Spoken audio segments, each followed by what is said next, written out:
Hey, thanks so much for your support for the Thom Hartmann Program, along with your support for Free Speech TV. We deliver our program, of course, to commercial stations, which is how we pay our bills through the revenue from running advertising, and you can learn more about those at our website at thomhartmann.com. But we also share our program with non-commercial outlets, from Free Speech TV to Pacifica stations all over the country. And because with the Pacifica radio stations, there's basically no revenue coming in, the way that we support our nonprofit outreach is in large part through Patreon. And, you know, over at Patreon, people who support our program at patreon.com/Thom Hartmann.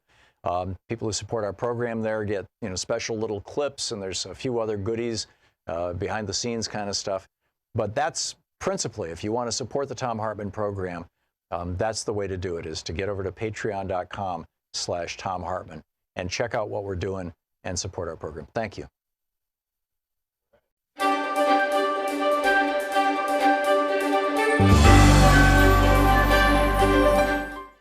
Today we're reading from Juan Cole's book, Muhammad, Prophet of Peace Amid the Clash of Empires. This is from the preface.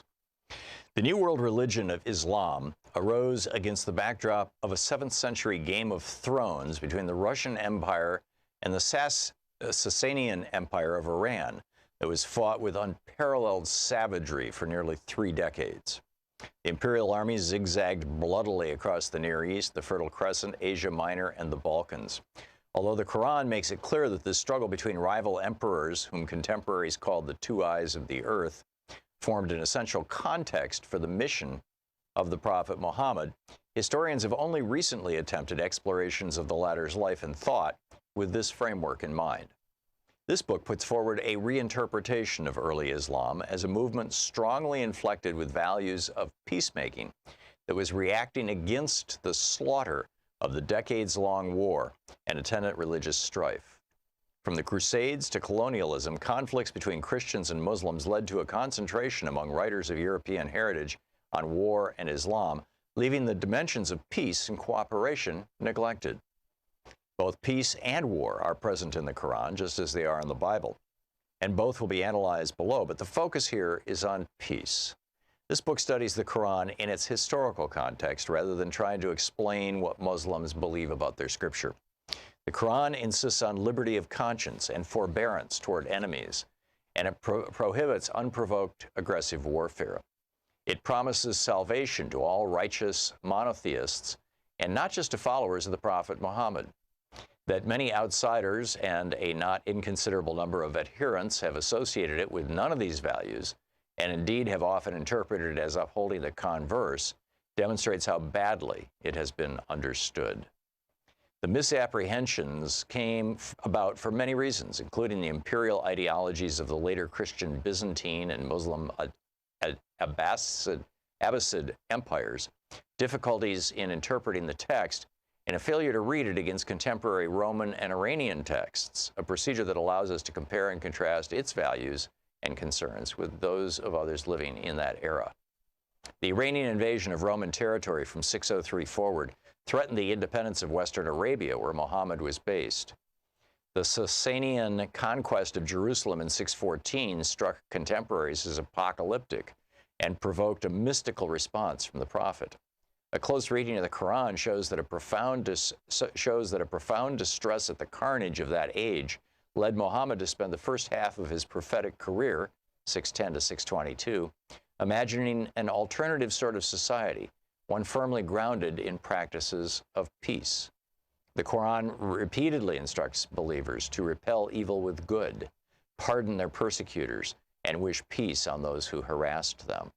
These verses have as their greater context the outbreak of struggles among Christians, Jews, Zoroastrians, and a remnant of pagans who were partisans in the clash of empires raging around them. Muhammad in these years resembles much more the Jesus of the Sermon on the Mount than is usually admitted. Scholars have increasingly tied the second half of Muhammad's career, 622 to 632, to the maneuverings of Rome and Iran, even suggesting that his move to Medina from his hometown of Mecca may have been connected to Roman diplomacy.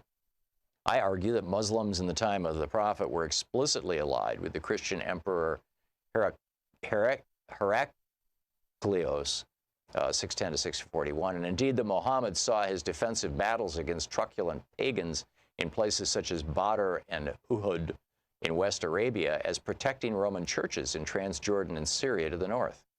It is likely these militant Arabian pagans had allied with the Iranian King of Kings.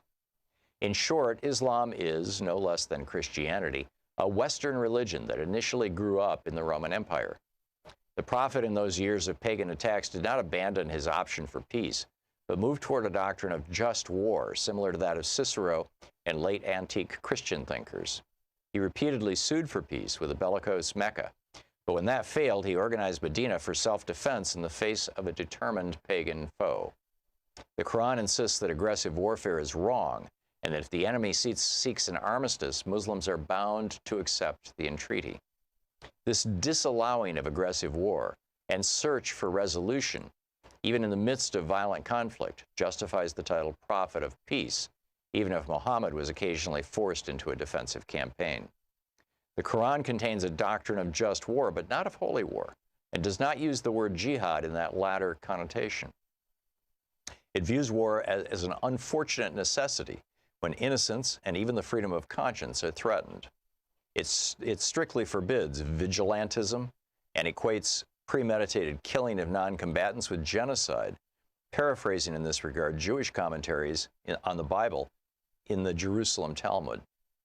The Quran, read judiciously alongside later history, suggests that during Muhammad's lifetime, Islam spread peacefully in the major cities of Western Arabia. The soft power of the Quran's spiritual message has typically been underestimated in most treatments of this period. The image of Muhammad and very early Islam that emerges from a careful reading on peace themes contradicts Western views. Muhammad by Juan Cole. Want to connect with the show online? You can find the Thom Hartmann Program on Facebook, Twitter, and Instagram.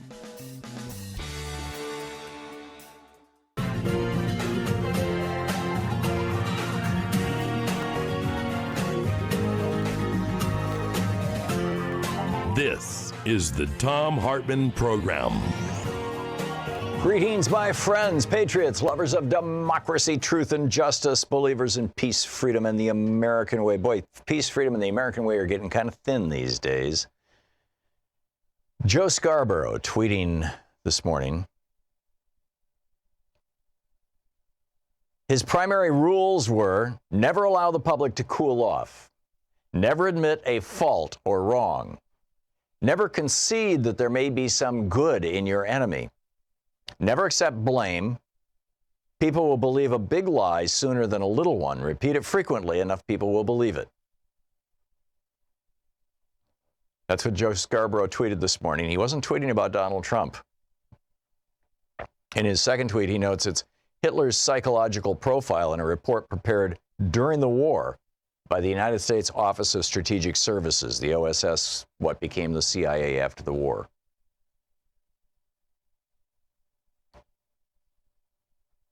This is, you know, I have been talking about this for years, and I have for years felt that we were heading down this trail when after 9/11, when George W. Bush went full out on behalf of, the Patriot Act, this legislation that right-wingers have been trying to push for years and years and years here in the United States. They had it all written and ready to go when 9/11 happened, and Bush trotted the thing out. And yeah, to hell with habeas corpus, to hell with individual rights, forget privacy. The Fourth Amendment goes out the window. And I even wrote a book, it's called We the People, that was specifically about George Bush's exploitation of 9/11, the way that Hitler exploited the Reichstag fire, the burning of the Reichstag, or the German Parliament building in 1933. It was how he brought himself to power, essentially. And now we know, in all probability, it was the Nazis who set the fire, even though Maris van der Lubbe, this mentally challenged, I think he was 23-year-old Dutchman, was the one who ended up being blamed for it. And he was a communist, But it's really, I think, really important for us to revisit how this happens. Back in the 1950s, right after World War II, Milton Mayer, who was a reporter for the Chicago Sun, flew over to Germany and spent a year there, or almost a year there, getting to know 10 different, quote, good Germans who during the war, they weren't part of the military, they never joined the Nazi party, they just did their jobs. There was a bricklayer, there was a baker, there was a college professor, and he wrote this book, They Thought They Were Free, that summarizes his interviews with these 10 people.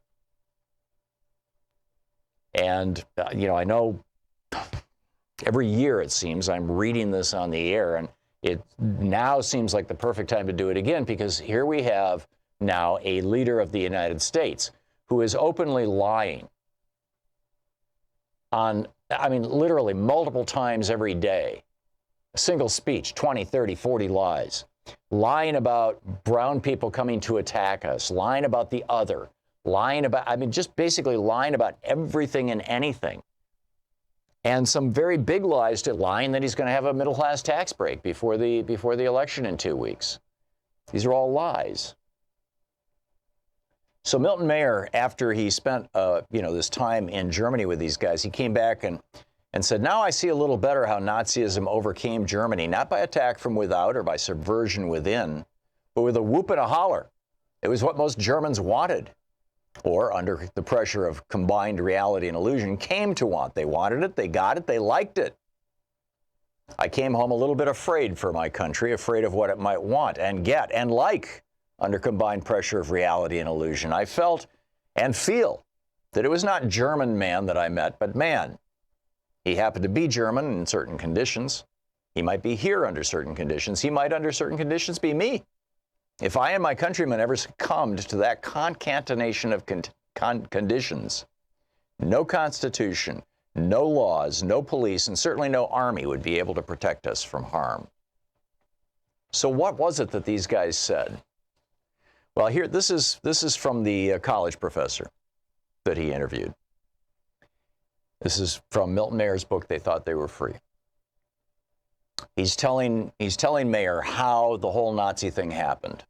He said the separation of government from the people, this widening of the gap, took place so gradually and so insensibly, each step disguised, perhaps not even intentionally, as a temporary emergency measure associated with true patriotic allegiance or with real social purposes.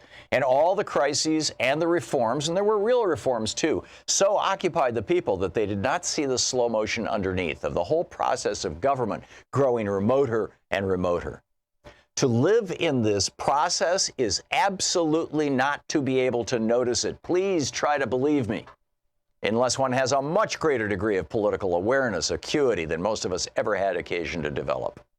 Each step was so small, so inconsequential, so well explained, and on occasion even regretted, that unless one were detached from the whole process from the beginning, unless one understood what the whole thing was in principle, what all those little measures that no patriotic German could resent must someday lead to, one no more saw it developing from day to day than a farmer in his field sees the corn growing, and one day it's over his head.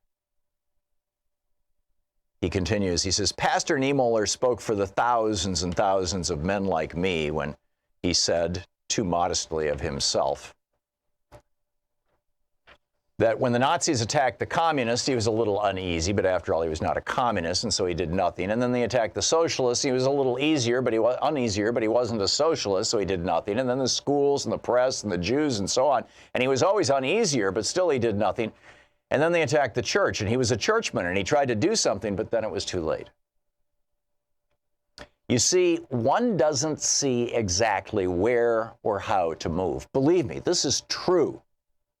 Each act, each occasion is worse than the last, but only a little worse. You wait for the next and the next. You wait for the one great shocking occasion, thinking that others, when such a shock comes, will join with you in resisting somehow. You don't want to act or even talk alone. You don't want to go out of your way to make trouble. Why not? Well, you're not in the habit of doing it. It's not just fear, the fear of standing alone, that restrains you. It's also genuine uncertainty. Uncertainty is a very important factor, and instead of decreasing as time goes on, it grows. Outside in the streets, in the general community, everyone's happy. One hears no protests, certainly sees none. In this university community, in your own community, you speak privately to your colleagues, some of whom certainly feel as you do, but what do they say? They say it's not so bad, you're seeing things, you're an alarmist. And you are an alarmist. You are saying that this must lead to that, and you can't prove it. These are the beginnings, yes, but how do you know for sure if you don't know the end? And how do you know or even surmise the end? On the one hand, your enemies, the law, the regime, the party, they intimidate you. On the other hand, your colleagues poo-poo you as pessimistic or even neurotic. But the one great shocking occasion when tens or hundreds of thousands will join you never comes. That's the difficulty. If the last and worst act of the regime had come immediately after the first and the smallest, thousands, yes, millions would have been sufficiently shocked if, let us say, the gassing of the Jews in 1943 had come immediately after the German firm stickers in the windows of non-Jewish shops in 1933. But of course, this isn't the way it happens. In between come all the hundreds of little steps, some of them imperceptible, each of them preparing you not to be shocked by the next. Step C is not so much worse than B, and you didn't take a stand at B, so why should you at C? And so on to step D. And one day, too late, your principles, if you were ever sensible of them, all rush in upon you. The burden of self-deception has grown too heavy, and some minor incident, in my case, it was my little boy, hardly more than a baby, saying, Jews, swine. That collapses it all at once, and you see that everything has changed, and changed completely under your nose. The world you live in, your nation, your people is not the world that you thought you were in at all. The forms are all there, all untouched, all reassuring, the houses, the shops, the jobs, the mealtimes, the visits, the concerts, the cinema, the holidays. But the spirit, which you never noticed because you made the lifelong mistake of identifying it with the forms, the spirit has changed. And now you live in a world of hate and fear. And the people who hate and fear do not even know it themselves. When everyone is transformed, no one is transformed. Now you live in a system which rules without responsibility, even to God. So then Milton Mayer says to him, well, what do you do about this? And the guy says, how is this to be avoided among ordinary men, even highly educated ordinary men? Frankly, I do not know. I don't see, even now, how we could have stopped it. Many, many times since it all happened, I've pondered that pair of great maxims, principis obsta and finem respis. Resist the beginnings and consider the end. But one must foresee the end in order to resist or even see the beginnings. One must foresee the end clearly and certainly. And how is this done? By ordinary men, or even by extraordinary men. See, this college professor in the time of Hitler didn't have the benefit of looking back at Hitler. And when you've got Joe Scarborough retweeting our government's psychological profile of Hitler, and it reads identical to Trump, you got to say, whoa, something here is wrong. This is the Thom Hartmann Program. It seems to me that we are facing a full-out fascist onslaught. What do you think we should do about it?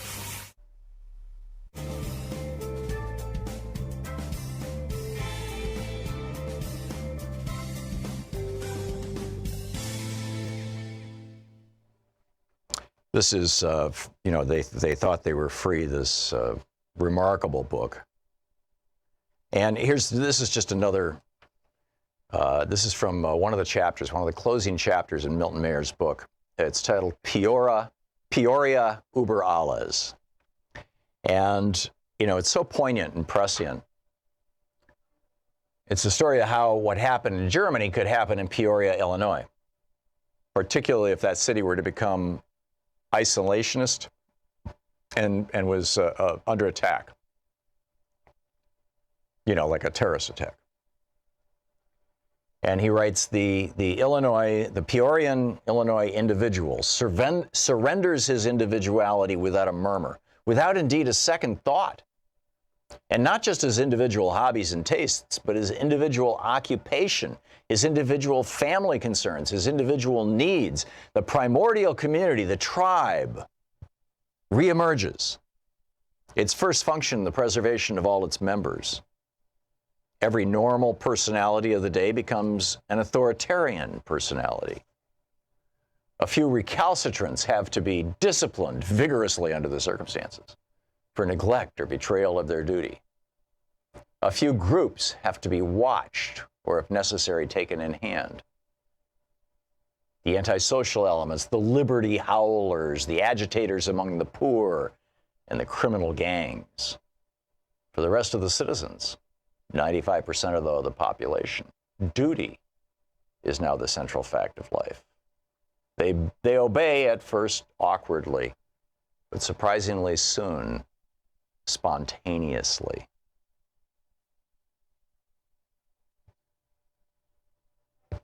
He goes on to say, what happened here, this is Milton Mayer writing. This is not one of his informants, but he's describing it in his book that they thought they were free.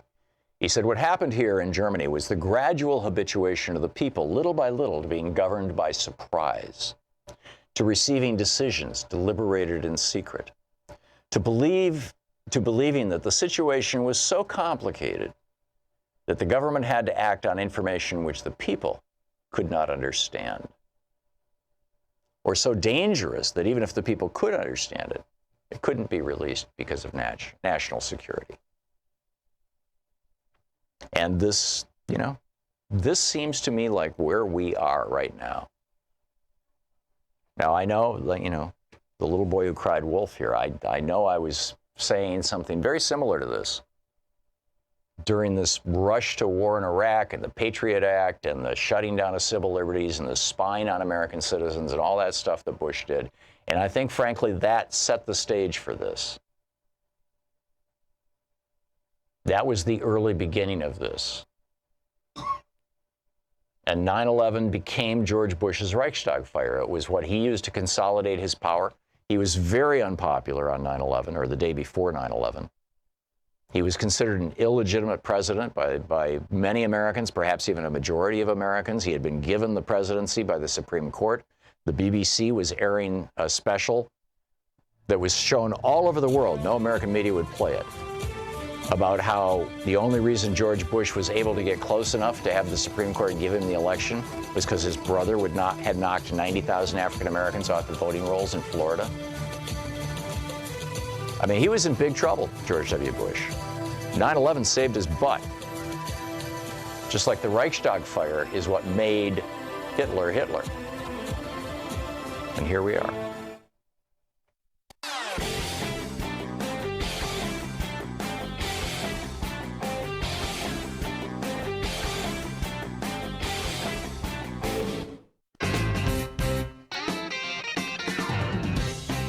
One of my friends, my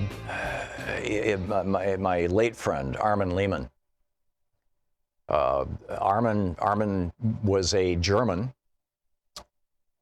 and had a German accent. But I didn't know anything about him beyond that. When I first met him, we were teaching a seminar together in, as I recall, Amsterdam, for a company that did consulting work for the travel industry. I owned a travel agency in Atlanta at the time, and I did a lot of consulting work and a lot of training work all around the world on behalf of this company and also for some of the cruise lines and the airlines and whatnot. And Armin he did the same thing. He was a travel consultant, an international travel consultant who, was teaching these workshops with me for travel agents and people in the industry. And we did this together for 2 or 3 years, like 84 to 86 or thereabouts. And then I moved to Germany. Louise and I sold the travel agency, and we moved to Germany with our kids for a year. And when we came back, I had kind of lost touch with Armin. And we moved to Portland. And Armin called me up one day. I hadn't heard from him in years. And he said, "Tom, I've written a book, and I'd like you to look it over." And I was like, "Sure." And so we got together. He gave me the manuscript for the book. It was, 2 inches thick. And he said, "I don't think I've ever told you this, but on the last day that Adolf Hitler was alive, there was a 16-year-old courier who brought him the news that the war was lost. And after that courier delivered that news to Hitler in person, Hitler turned around and walked into his private quarters with Eva Braun. And that 16-year-old courier, who was me, heard the gunshot when Hitler committed suicide." Armin told me he was there when Joseph and Magda Goebbels poisoned their 6 children. He was 15 or 16 years old. We got his book published. You can, go over to Amazon and plug in Armin Lehman's name, Armin Lehmann.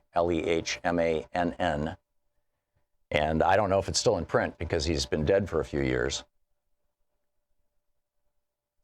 But he was that courier. If you've ever seen the movie Downfall, it's German, so it's in German language and it's subtitled. But that little kid at the very end of the movie, or throughout the movie, but the kid who brought the news to Hitler, that was my friend Armin Lehmann. My dear friend Armin Lehmann. I mean, we got to know each other really well. Outside of that little part of his life, and I don't know why he always felt like he had to, keep it from me and from everybody. I mean, when he first came with the manuscript, it was like he was just horribly embarrassed. And he and I talked about this on a number of occasions after that. You know, how did this happen? And he was like, well, I was a kid, right? I was part of the Hitler Youth. And in the last year of the war, Hitler said anybody over 14 becomes a soldier. And so, boom, I was suddenly a soldier. And because I was literate and smart and lived in Berlin, I got to be the courier. You know, I just a coincidence of timing and fate and accident. I was Hitler's last courier, which I believe is the title of Armin's book. So how do we do, what do we do here? What do we do here? Milton Mayer wrote, there's a chapter in his book, toward the end of the book. It's called Peoria über alles, and he talks about, you know, what if Peoria, Illinois had a terrorist attack and we had a demagogue as a mayor or a governor or a president? And he wrote, you know, the Peorian individual surrenders his individuality without a murmur, without indeed a second thought, not just his individual hobbies and tastes, but his individual occupation, his individual family concerns, his individual needs. The primordial community, the tribe, reemerges. Are we hearing a lot about tribal politics right now? Its first function, the preservation of all its members. Every normal personality today becomes an authoritarian personality. A few recalcitrants have to be disciplined vigorously under the circumstances for neglect or betrayal of their duties. A few groups have to be watched, if necessary, taken in hand. The antisocial elements, the liberty howlers, the mob, the agitators among the poor, and the criminal gangs. But for the rest of the citizens, 95% or so of the population, duty is now the central fact of life. They obey at first awkwardly, but surprisingly spontaneously. This is the world that we live in now, or this is the country we live in now. What do we do about this? Other than trying to wake our friends and neighbors up, what can we do? You're listening to the Thom Hartmann Program. Call 202-808-9925. We'll pick up your calls and thoughts, and I have a little more of the news of the day. Neil Gorsuch just revealed himself on the Supreme Court. It's pretty grim. We'll be back.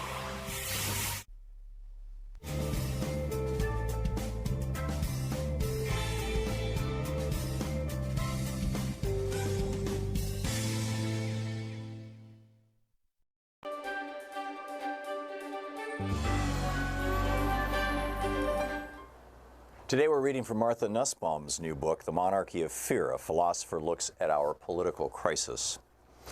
This is from the introduction. There's a lot of fear around in the U.S. today, and this fear is often mingled with anger, blame, and envy. Fear all too often blocks rational deliberation, poisons hope, and impedes constructive cooperation for a better future. What is today's fear about? Well, many Americans feel themselves powerless, out of control of their own lives. They fear that the American dream, the hope that our children will flourish and do even better than you have done, has died, and that everything has slipped away from them. These feelings have their basis in real problems. Among others, income stagnation in the lower middle class, alarming declines in the health and longevity of members of this group, especially men, and the escalating costs of higher education at the very time that a college degree is increasingly required for employment. But real problems are difficult to solve, and their solutions take long, hard study and cooperative work toward an uncertain future. It can consequently seem all too attractive to convert that sense of panic and impotence into blame and the othering of outsider groups such as immigrants, racial minorities, and women. They have taken our jobs, or wealthy elites have stolen our country. The problems that globalization and automation create for working-class Americans are real, deep, and seemingly intractable. Rather than face those difficulties and uncertainties, people who sense their standard of living declining can instead grasp after villains, and a fantasy takes shape. If we can somehow keep them out, build a wall, or keep them in their place in subservient positions, we can regain our pride and, for men, their masculinity. Fear leads then to aggressive othering strategies rather than to useful analysis. At the same time, fear also runs rampant among men on the people on the left who seek greater social and economic equality and the vigorous protection of hard-won rights for women and minorities. Many people who are dismayed by the election are reacting to it as if the end of the world is at hand. A majority of my students, many acquaintances, many colleagues feel and say often with anguish that our democracy is on the verge of collapse, that the new administration is unprecedented in its willingness to cater to racism, misogyny, and homophobia. They fear especially for the possible collapse of democratic freedoms, speech, travel, association, the press. My younger students especially think that the America they know and love is about to disappear. Rather than analyze matters soberly and listen to other people trying to sort things through, they often demonize an entire half of the American electorate, portraying them as monsters, enemies of everything good. As in the book of Revelation, these are the last days when a righteous remnant must contend against satanic forces. We all need first to take a deep breath and recall our history. When I was a little girl, African Americans were being lynched in the South. Communists were losing their jobs. Women were just barely beginning to enter prestigious universities in the workforce, and sexual harassment was a ubiquitous offense that had no laws to deter it.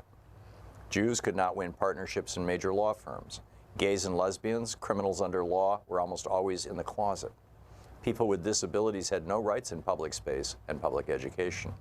Transgender was a category that had as yet no name. America was far from beautiful. These facts tell us two things my students need to know. First, the America for which they are nostalgic never existed, not fully. It was a work in progress, a set of dynamic aspirations put in motion by tough work, cooperation, hope, and solidarity over a long period of time. A just and inclusive America never was, and is not yet a fully achieved reality.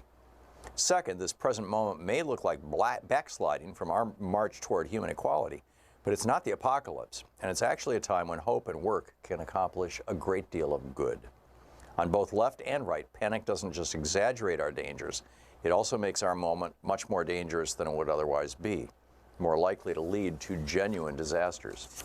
It's like a bad marriage in which fear, suspicion, and blame displace careful thought about what the real problems are and how to resolve them.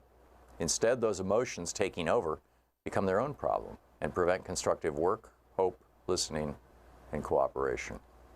When people are afraid of one another and of an unknown future, fear easily gives rise to scapegoating, to fantasies of payback, and to a poisonous envy of the fortunate, whether those victorious in the election or those dominant socially and economically. We all remember FDR's statement that we have nothing to fear but fear itself. We recently heard departing President Obama say, democracy can buckle when we give in to fear. 1 minute. Roosevelt was wrong if we take his words literally. Although we had reason to fear fear, we certainly had many other things to fear in his time, such as Nazism, hunger, and social conflict. Fear of those evils was rational, and to that extent, we should not fear our fear, though we should always examine it. But Obama's more precise and modest statement is surely right. Giving way to fear, which means drifting with its currents, refusing skeptical examination, is surely dangerous. We need to think hard about fear and where fear is leading us. After taking a deep breath, we all need to understand ourselves as well as we can, using that moment of detachment to figure out where fear and related emotions come from and where they are leading us. But you might not be concerned so far that fear is really a deep problem for democratic self-government. And then she goes into a dialogue about that. The Monarchy of Fear by Martha Nussbaum.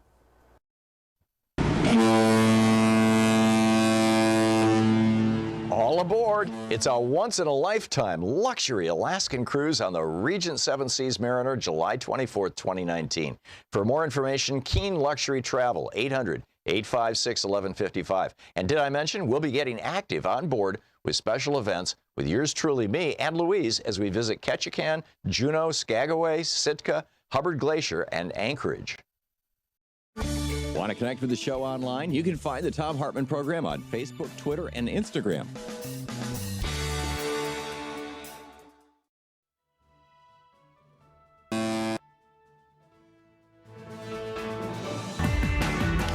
Welcome back. Thom Hartmann here with you.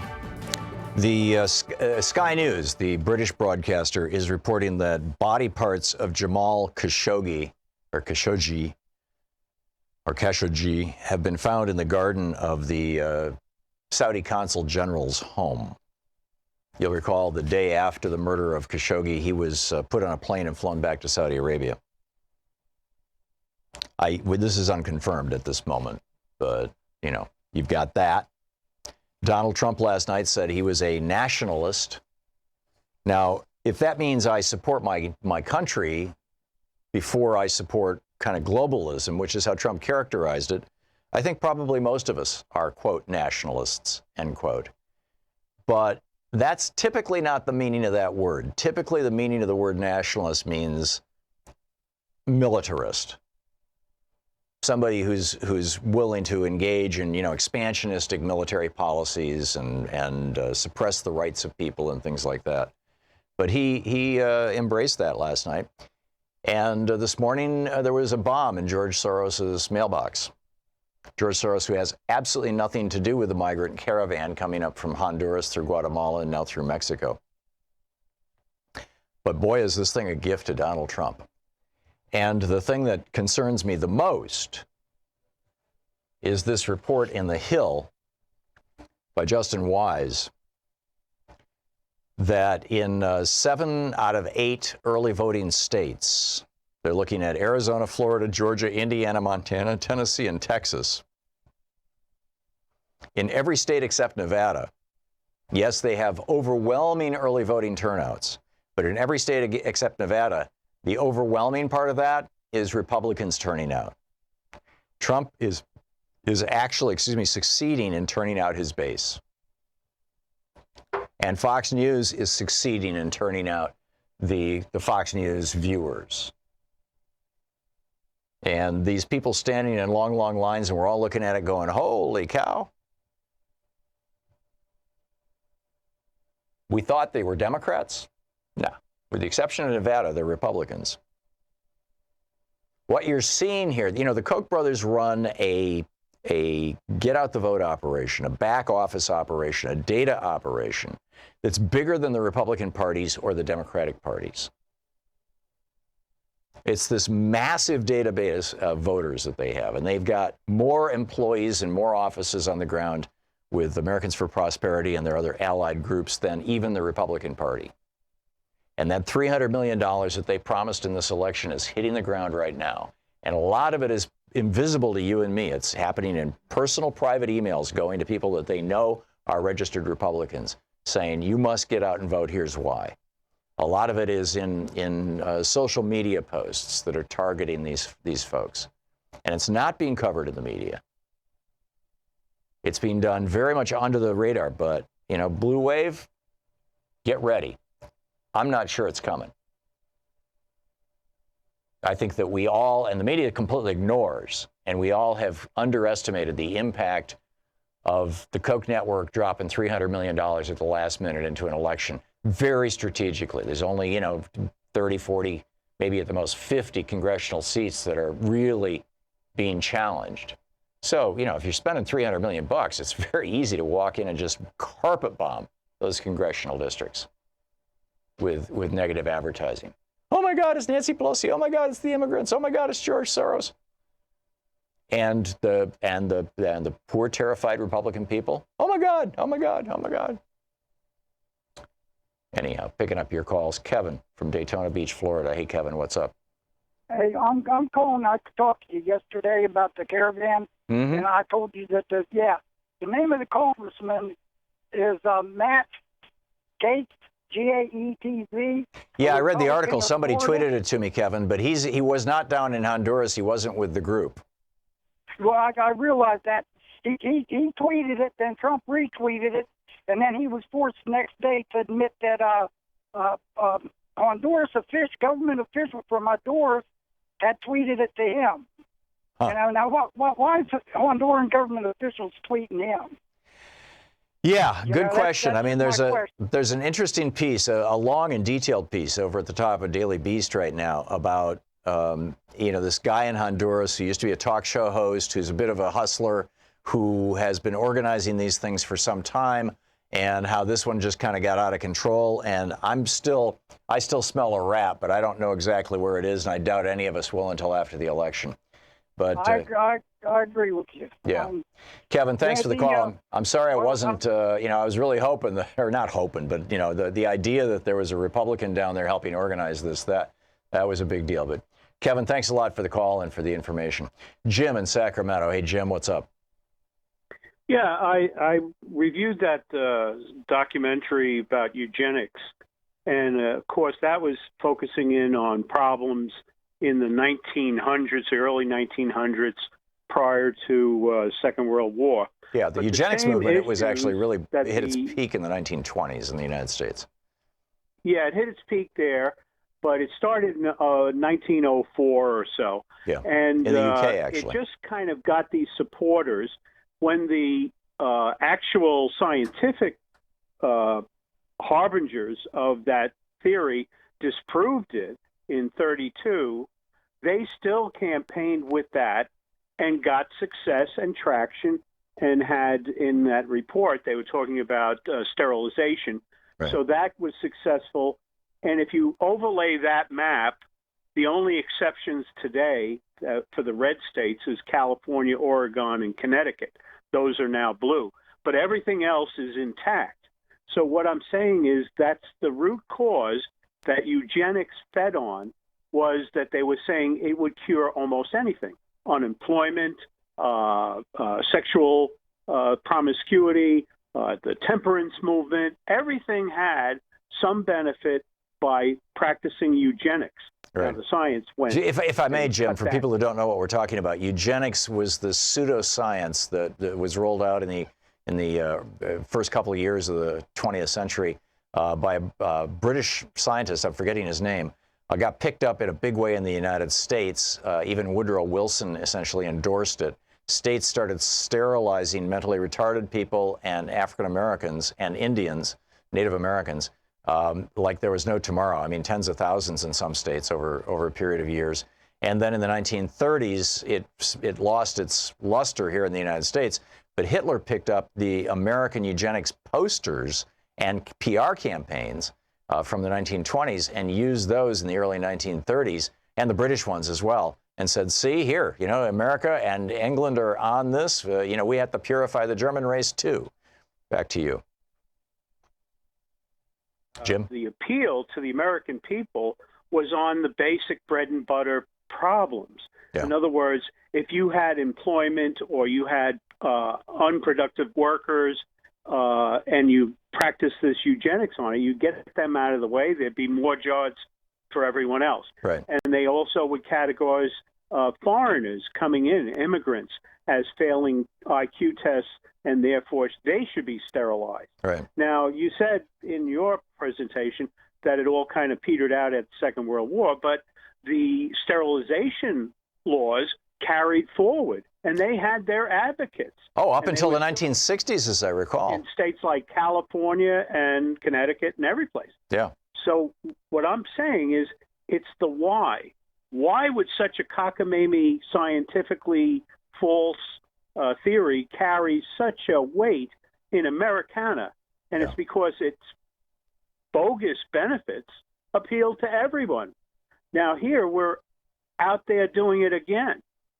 Now, for example, one of the IQ things on all the schools was done in 2008. They tested all the, high schoolers at that year, and they found the top schools, which you would expect, New York, California, stuff like that, and the bottom, which was Mississippi and Arkansas. Now, what's the range? Pretty serious range. Arkansas was 89 IQ, which is on the threshold. Jim, I got to ask you to get to the point because we're going to hit a break here in a second. Okay. What we have to do is work on solving these people's problems. In other words, they're getting their jobs now by people that are running prisons and making people prison guards. Well, the population is more than happy to have a job. Yeah. So, the whole basis of a good point, Jim. Thank you. The whole basis of eugenics was we're going to clean up the race, right? We're going to purify the human race, and the rationale that was used is the same one that the white supremacists still use. Oh, look at the differences between dogs. There must be differences like that between people. But genetically, it makes no sense whatsoever. They're apples and oranges. You're listening to Thom Hartmann. Visit ThomHartmann.com for audio and video archives. I mean, dogs are just massively different genetically from breed to breed. Humans, from race to race, very little tiny differences that mostly have to do with external features. That's it.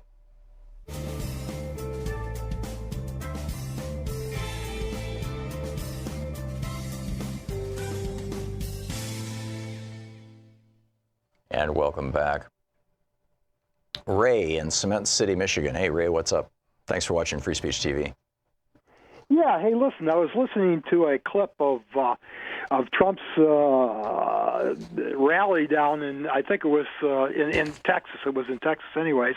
Uh-huh. But in his discussion of this caravan coming up, he used the term, I'm declaring this an emergency. What Right. is the implications if that mentality continues on before or even after the election? Well, I'd be more concerned after the election if the Republicans hold the House of Representatives. If they do, there are very specific emergency powers that a president can seize by declaration. And only Congress basically can stop him in that, or possibly the Supreme Court. But, you know, Neil Gorsuch yesterday said that Wilbur Ross cannot be deposed, right? He's being sued for lying about why they wanted to put a citizenship question on the census report. And Neil Gorsuch and Clarence Thomas together said, that's it. And they stopped the lower court, which had said that Ross had to testify. They stopped that and said, no, he doesn't have to testify. So we're seeing now, and I'm surprised Kavanaugh didn't join it, but I think they only needed 2 people to say, no, we're not going to hear this, or we're going to flip this case. And, it's like, who's going to stop him? Well, it's scary because even after the elections, if the Democrats do take the House, and it won't be a big margin, it's like they'll knock on these congressmen's doors and say, this is not an option of the things that we think you need to do. These are things we expect you to do, and we're going to put the crank on your arm. Well, the really dangerous period of time, if the Democrats take the House, will be between the election on November 6th, I think it is this year, and January, whatever the first. The president is typically sworn in on January 20th, but I think Congress is sworn in on the first Monday or Tuesday of January. So the first week of January. When really they're sworn scary, in. Tom. Yeah, really there's going to be a scary. period of time there where you've got a bunch of Republican congressmen who still have power, who are on their way out, and they still control Congress. And, God only knows what they're going to do, what laws they could pass, what rules they could change. I mean, Mitch McConnell has demonstrated that the Constitution doesn't constrain them, the rule of law doesn't constrain them, certainly convention, the way things have always been done, or even the rules of the Senate don't constrain them. So Posse comitatus doesn't really apply much anymore. Didn't they overturn that in one of these previous? My recollection is that it got overturned in one of the Patriot Act things, and then it got reinstated in another. But I need to get a constitutional expert on, or somebody who knows more about posse comitatus than I do, because I remember those stories flying by, but I can't say that I know for sure if we even still have posse comitatus. This, by the way, for people who don't know what we're talking about, Ray, is a law that was passed back after the Civil War that said never again shall American troops turn their rifles or their weapons on American citizens, basically. And the exception to that, of course, is the National Guard, which is why I said even with posse comitatus, Trump can still militarize the southern border if he's got Republican governors in Texas, Arizona, and New Mexico who are willing to call out the National Guard. It's not going to happen in California, but the wall in California is pretty high integrity. California doesn't have much of a problem in that regard.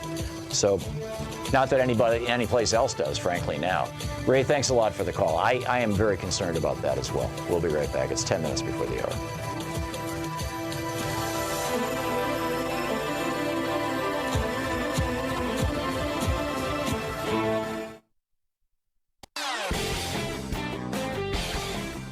Hey, thanks so much for your support for the Thom Hartmann Program, along with your support for Free Speech TV. We deliver our program, of course, to commercial stations, which is how we pay our bills through the revenue from running advertising, and you can learn more about those at our website at thomhartmann.com. But we also share our program with non-commercial outlets, from Free Speech TV to Pacifica stations all over the country. And because with the Pacifica radio stations, there's basically no revenue coming in, the way that we support our nonprofit outreach is in large part through Patreon. And, over at Patreon, people who support our program at patreon.com/Thom Hartmann, people who support our program there get, special little clips, and there's a few other goodies, behind the scenes kind of stuff. But that's principally, if you want to support the Thom Hartmann program, that's the way to do it, is to get over to patreon.com/Thom Hartmann and check out what we're doing and support our program. Thank you.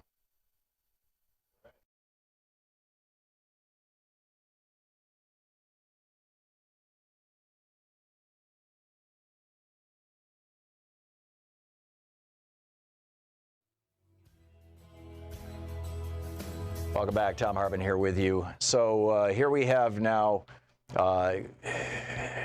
Neil Gorsuch, Trump's newest guy on the Supreme Court. Him and Clarence Thomas just ruled that, there's a lawsuit where they're seeking to depose Wilbur Ross, the Commerce Secretary, for lying about why he wanted to put a citizenship question on the census, which will, of course, cause communities that have a lot of immigrants in them who may have, friends, neighbors, or relatives who are not here legally, cause them to freak out and not fill out the census, which will cause those areas to lose federal funds and representation and, further increase the ghettoization, essentially, of immigrant communities in the United States, which is, of course, is what the Republicans want. And these two members of the Supreme Court, Neil Gorsuch and Clarence Thomas, just said, no, he doesn't have to testify. After a lower court said, yeah, he's got to testify in the lawsuit. They said, no, he doesn't have to testify. Executive privilege, right? It started the president as king and emperor. Cindy in Boca Raton, Florida. Hey, Cindy, what's on your mind today? Hi, it's Candy. Oh, Candy. I'm sorry. You're right. It is. Thank you. Okay, there was a great article that I read from Vox.com. Mm-hmm. It was about a leading Holocaust historian just seriously compared the U.S. to Nazi Germany. Yes. And it's really saying that the person who's the most responsible for our problems is Mitch McConnell. But it's an article written by Zach Beaucamp, and it was published on October 5th. Mm. It's talking about Christopher Browning, who is the respected historian of the Holocaust. Right. And he just talks about how everything you've been talking about, but that Mitch McConnell is the one who's letting all this go through. Yeah, without interesting article. Without Goebbels and who is Steve Bannon is the modern day version, or maybe Stephen Miller.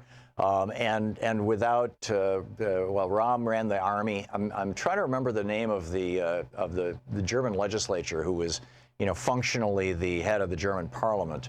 Paul van Hindenburg. Well, actually it may have been. It's been so many years. It's been at least 30 years since I read The Rise and Fall of the Third Reich. But Hindenburg played a big role in it. I don't remember if he was exactly what his title was, but there were several senior legislators in the German parliament who basically made it all work for Hitler. And and he's comparing this to Mitch McConnell, and it was a very interesting article, which you should probably look at. Yeah, it makes perfect sense. I mean, obviously Mitch McConnell has no respect for the rule of law, no respect for tradition, no respect for the Constitution. We saw that in blocking Obama's federal judges for 8 years, completely blocking them for the last 2 years, blocking Merrick Garland, obstructing, based on everything, changing the rules of the Senate, changing the filibuster rules over and over and over again. And my biggest fear is that my two biggest fears right now, or concerns, shall we say, are that one, the biggest one is that the Democrats don't actually take the House, in which case you've got Trump unleashed, unchained, and his declaration that we have an emergency because there's brown people coming from the South. If he were to actually declare a legal state of emergency under the Patriot Act or something like that because of a, quote, foreign invasion, the powers that he would acquire are incredible. And that could be the end. I mean, that could be the absolute flipping turning point if he were to do that. And I could see him doing that if the Democrats win. Well, if the Republicans win, I could see him doing that easily after they're sworn in January, because they'll just be sycophants to what he's doing. If the Democrats are to win, they've got a 2-month period between the November 6th election and the first week in January when they get sworn in as when the new Democrats get sworn in and the old Republicans have to leave. That 2-month period, roughly, is a time of enormous danger. And it's also a time of enormous distraction. You got Thanksgiving and Christmas in there. And those holidays, you know, people are not paying attention to what's going on. They're not paying attention to the news. It concerns me tremendously. Candy, thank you for the call and for the heads up on that. That was a good one. George in Chicago. Hey, George, what's up? Hi, Tom.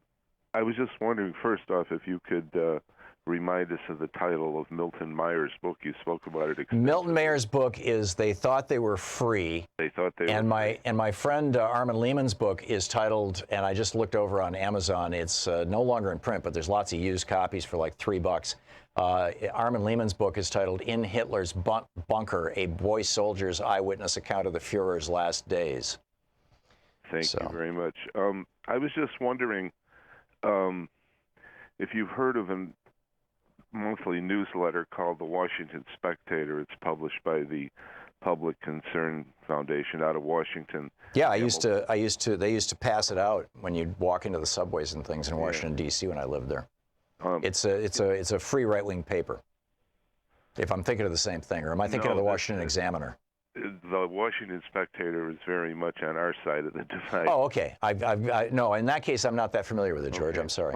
The publisher and editor is Hamilton Fish. I just wanted to tell you a couple of lines that he wrote recently, and it sounds like they came out of your mouth, speaking about the scale of what we stand to lose in this country and what we're being forced to endure.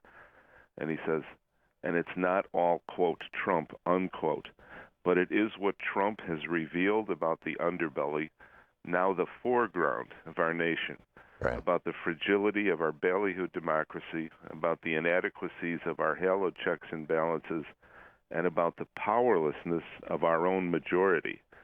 1 man, 2 years, and all of it exposed as a Potemkin village. But that phrase, which is in italics, the powerlessness of the majority, this is what the Republicans and the Kochs have mastered, how to take power with a minority. Yeah, absolutely.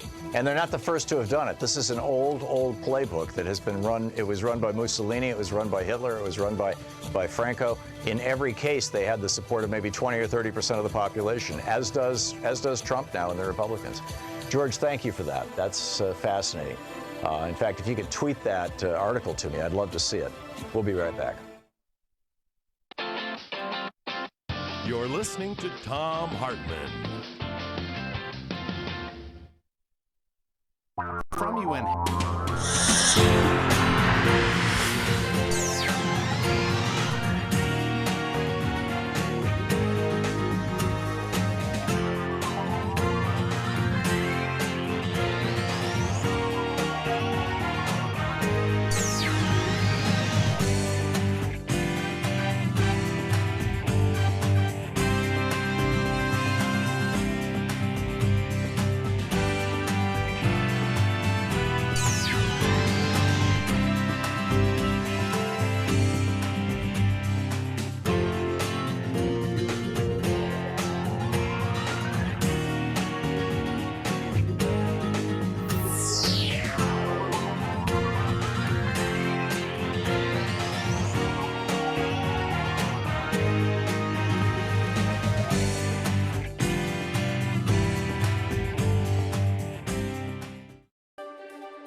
It's the Thom Hartmann University Book Club. Today we're reading from An American Prophecy, The Fourth Turning by William Strauss and Neil Howe. And this book was published, I believe, in the late 90s, just FYI. 1998. America feels like it's unraveling. Though we live in an era of relative peace and comfort, we have settled into a mood of pessimism about the long-term future, fearful that our superpower nation is somehow rotting from within. Neither an epic victory nor over communism nor an extended upswing of the business cycle can buoy our public spirit. The Cold War and the New Deal struggles are plainly over, but we are of no mind to bask in their successes. The America of today feels worse in its fundamentals than the one many of us remember from our youth, a society presided over by those of supposedly lesser consciousness. Wherever we look, from L.A. to D.C., from Oklahoma City to Sun City, we see paths to a foreboding future. We yearn for civic character, but satisfy ourselves with symbolic gestures and celebrity circuses. We perceive no greatness in our leaders, a new meanness in ourselves. Small wonder that each new election brings a new jolt, its aftermath, a new disappointment. I'd add this was at the height of the Newt Gingrich and impeachment and all that kind of craziness. Not long ago, America, which is the predecessor, has really set up Donald Trump. Not long ago, America was more than the sum of its parts. Now it is less. Around World War II, we were proud as a people, but modest as individuals. Fewer than 2 people in 10 said yes when asked, "Are you a very important person?" Today, more than 6 in 10 say yes. Where we once thought ourselves collectively strong, we now regard ourselves as individually entitled. Yet even while we exalt our own personal growth, we realize that millions of self-actualized persons don't add up to an actualized society. Popular trust in virtually every American institution, from business and governments to churches and newspapers, keeps falling to new lows. Public debts soar, the middle class shrinks, welfare dependencies deepen, and cultural arguments worsen by the year. We now have the highest incarceration rate and the lowest eligible voter participation rate of any major democracy in the world. Statistics inform us that many adverse trends, crime, divorce, abortion, scholastic aptitudes, may have bottomed out, but we're not reassured. Optimism still attaches to self, but no longer to family or community. This is the consequence of Reaganism. Most Americans express more hope for their own prospects than for their children's or the nation's.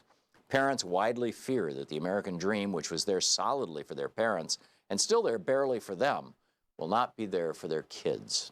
Young householders are reaching their mid-30s, never having known a time when America seemed to be on the right track. Middle-aged people look at their thin savings accounts and slimmed-in pensions, scoff at an illusory Social Security trust fund, and try not to dwell on what a burden their old age could become. Seniors separate into their own leisure world, recoiling at the lost virtue of youth while trying not to think about the future. We perceive our civic challenge as some vast, insoluble Rubik's Cube. Behind each problem lies another problem that must be solved first, and behind that lies another and another ad infinitum. To fix crime, we have to fix the family, but before we do that, we have to fix welfare, and that means fixing our budget, and that means fixing our civic spirit, but we can't do that without fixing moral standards, and that means fixing our schools and churches, and that means fixing the inner cities, and that's impossible unless we fix crime.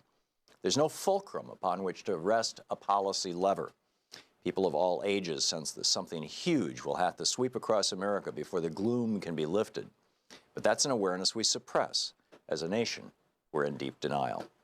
While we grope for answers, we wonder if analysis may be crowding out our intuition. The reward of the historian is to locate patterns that recur over time and to discover the natural rhythms of social experience. In fact, at the core of modern history lies this remarkable pattern. Over the past 5 centuries, Anglo-American society has entered a new era, a new turning, every 2 decades or so. At the start of each turning, people change how they feel about themselves, the culture, the nation, and the future. Turnings come in cycles of 4. Each cycle spans the length of a long human life, roughly 80 to 100 years, a unit of time the ancients called seculum. Together, the 4 turnings of the seculum comprise history's seasonal rhythm of growth, maturation, entropy, and destruction. The first turning is a high, an upbeat era of strengthening institutions and weakening individualism, where a new civic order implants and the old values regime decays. The second turning is an awakening, a passionate era of spiritual upheaval when the civic order comes under attack from a new values regime. The third turning is an unraveling, a downcast era of strengthening individualism and weakening institutions when the old civic order decays and the new values regime implants. And the fourth turning is a crisis, a decisive era of secular upheaval when the values regime propels the replacement of the old civic order with a new one. Each turning comes with its own identifiable mood. Always these mood shifts catch people by surprise. In the current seculum, the first turning was the American high of the Truman, Eisenhower, and Kennedy presidencies. As World War II wound down, no one predicted that America would soon become so confident and institutionally muscular, yet so conformist and spiritually complacent. But that's what's happened. The second turning was the consciousness revolution, stretching from the campus revolts of the mid-60s to the tax revolts of the early 80s. Before John Kennedy was assassinated, no one predicted that America was about to enter an era of personal liberation and cross a cultural divide that would separate anything thought or said after from anything thought or said before. But that's what happened. The third turning has been the culture wars, an era that began with Reagan's mid-1980s Morning in America and is due to expire around the middle of the decade, 8 or 10 years from now. Amid the glitz of the early Reagan years, no one predicted that the nation was entering an era of national drift. Hey, thanks so much for your support for the Thom Hartmann Program, along with your support for Free Speech TV. We deliver our program, of course, to commercial stations, which is how we pay our bills through the revenue from running advertising, and you can learn more about those at our website at thomhartmann.com. But we also share our program with non-commercial outlets, from Free Speech TV to Pacifica stations all over the country. And because with the Pacifica radio stations, there's basically no revenue coming in, the way that we support our nonprofit outreach is in large part through Patreon. And, you know, over at Patreon, people who support our program at patreon.com/Thom Hartmann. People who support our program there get, you know, special little clips, and there's a few other goodies, behind the scenes kind of stuff. But that's principally, if you want to support the Thom Hartmann Program, that's the way to do it, is to get over to patreon.com/Thom Hartmann and check out what we're doing and support our program. Thank you. Want to connect with the show online? You can find the Thom Hartmann Program on Facebook, Twitter, and Instagram. This is the Thom Hartmann Program. Welcome back. Thom Hartmann here with you. Welcome back to the second hour of our program. In the last hour, I was sharing with you the reading from Milton Mayer's book, They Thought They Were Free, about what it was like for average Germans in the 1930s as Hitler rose to power. And it's a pretty damn shocking read.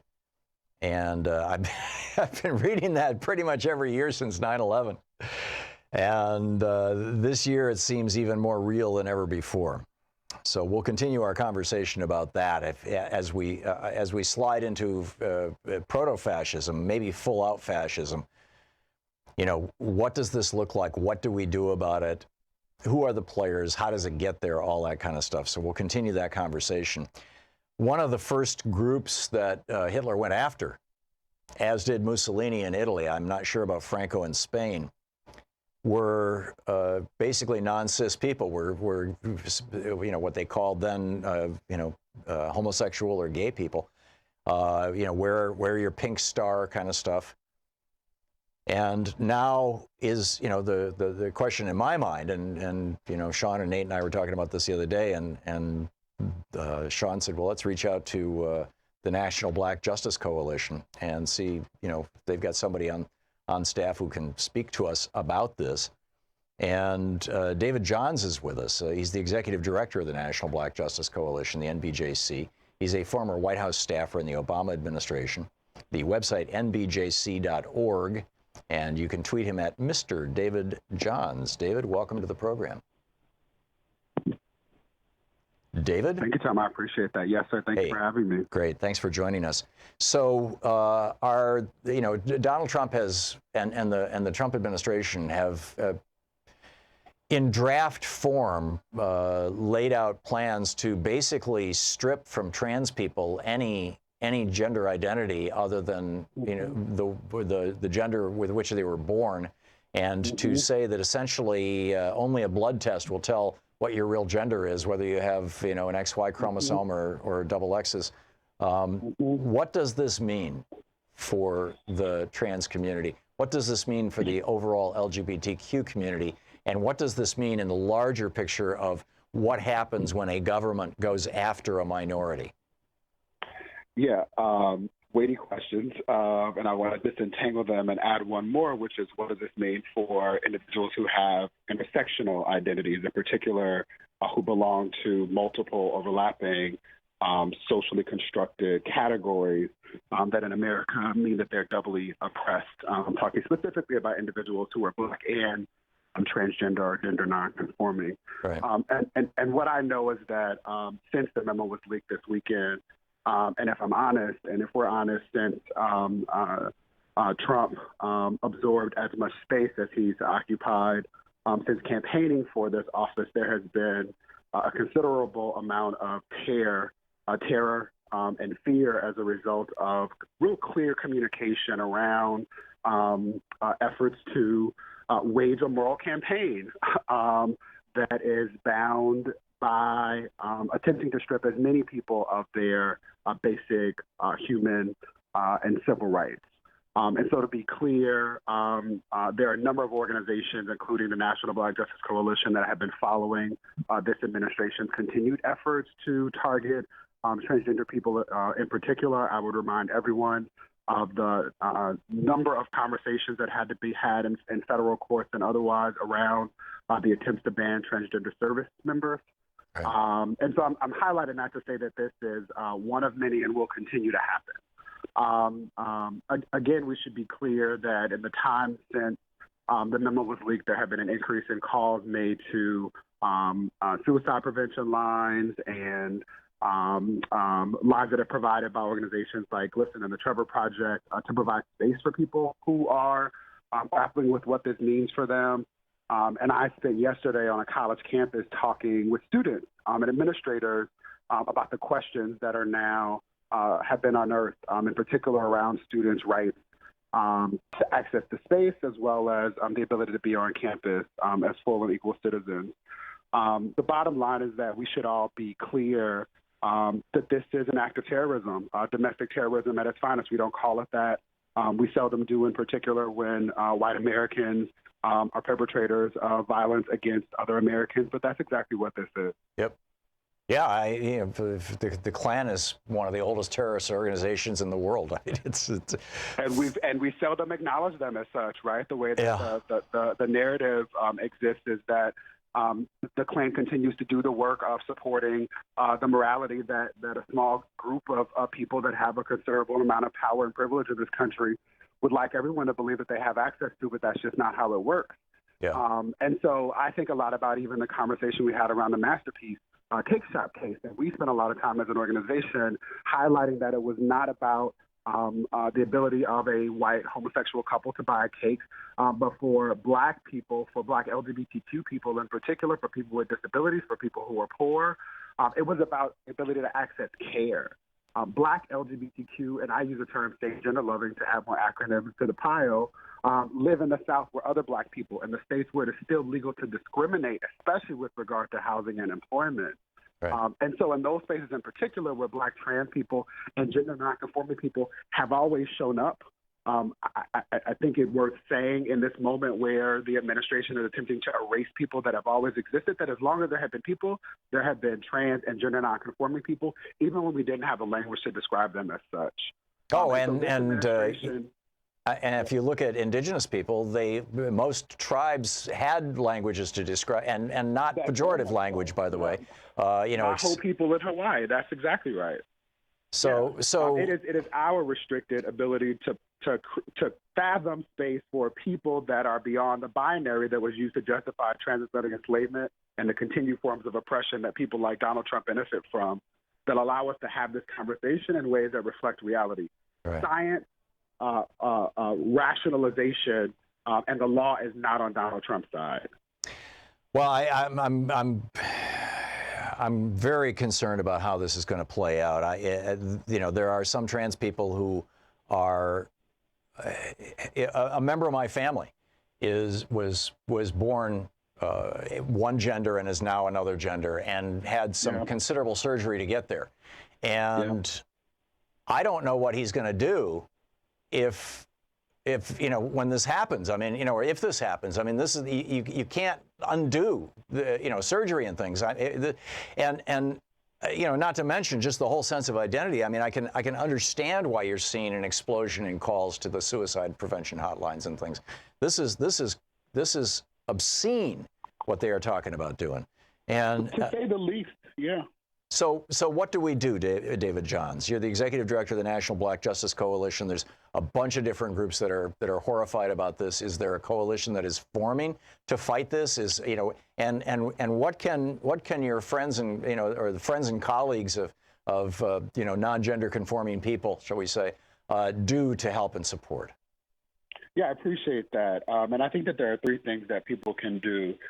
One is to educate yourselves about the issues that trans individuals and gender nonconforming individuals face, to leverage the University of Google and to read the many articles and studies. Some of them are decent, some of them much better than that, but that color and provide a lot of information about things that most people don't consider until we're having these very public fights. the National Black Justice Coalition will be launching on December 1st, which is World AIDS Day, a toolkit called Words Matter that acknowledges sometimes people don't have the language to engage in these conversations, but we're worried about being offensive or how to enter into the discourse. And so I'm saying that to say leverage organizations that are doing this work and provide resources for us to be better at engaging in these conversations with one another. Right. The second thing very much related to that is to support organizations who have been in the work of fighting for intersectional social justice. The National Black Justice Coalition would definitely love the support, but there are also other organizations like the National Trans Law Center that is doing work in this space. That can leverage the resources and support. And then the last thing is to be directly engaged in our civic and political process, regardless of the political party that you might identify with. Donald Trump doesn't belong to either of them and has waged a campaign of terrorism on our country focused on dividing everyone and destroying and divesting in the very institutions upon which our democratic foundation has been established. So everyone needs to go and vote on November 6th. There are a number of states, including Florida, where progressive candidate Andrew Gillum is running, where you can vote early. But everyone should vote, not only in this election, but in every election, but especially this election. And then beyond that, specifically as it relates to this memo, and another thing that people are now talking about is the connection to Section 1557, which is the provision within the Affordable Care Act that provides for non-discrimination protection. This is what the memo is tethered to in terms of HHS. But everyone can call all of our agencies, HHS, Health and Human Services, the Department of Education, which will enter into this conversation as it relates to Title IX protections that impact institutions and universities throughout this country. But call every agency and ensure that political staff as well as career staff are aware of how problematic and how unnecessary and really, quite frankly, how un-American these assaults are. Yeah, absolutely. And people can call Congress. The number is 202-225-3121. And talk to their two senators and their member of the House of Representatives and raise absolute holy hell about this. David Johns is the executive director of the National Black Justice Coalition. NBJC.org is the website. You can tweet him at Mr. David Johns, Mr. David Johns. David, thank you for being with us today. Thank you for having me, Thomas, for having this conversation. Thanks, and keep up the great work. We'll be back. Thank you. This is the Thom Hartmann Program. So have we gone beyond the pale to explicitly compare Adolf Hitler to Donald Trump? I'll share with you Joe Scarborough's thoughts on this right after the break.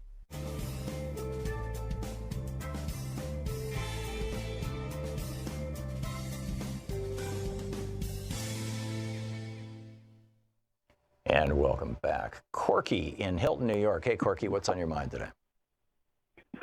Yeah, I used to hate Republicans. Now I feel really sorry for them. They can't even face the fact that they have provable lies about this guy, and they still support him. Well, they want to believe those lies, Corky. They're very comforting lies. They want to believe those lies. They're very comforting lies, you know. Donald Trump and Fox News have created an alternative reality. In fact, they've created an alternative America that never existed, where everything was wonderful and everybody had a job, and women stayed home and raised the kids, and dad went off to work, and that sort of existed for a small for a portion of our population, I mean, a fairly large portion of our population, but almost exclusively a white portion of our population. But they have essentially reinvented this mythic past, which is something that every fascist always does, and then campaigned on, we're going to take you back to that. That's the essence of Make America Great Again.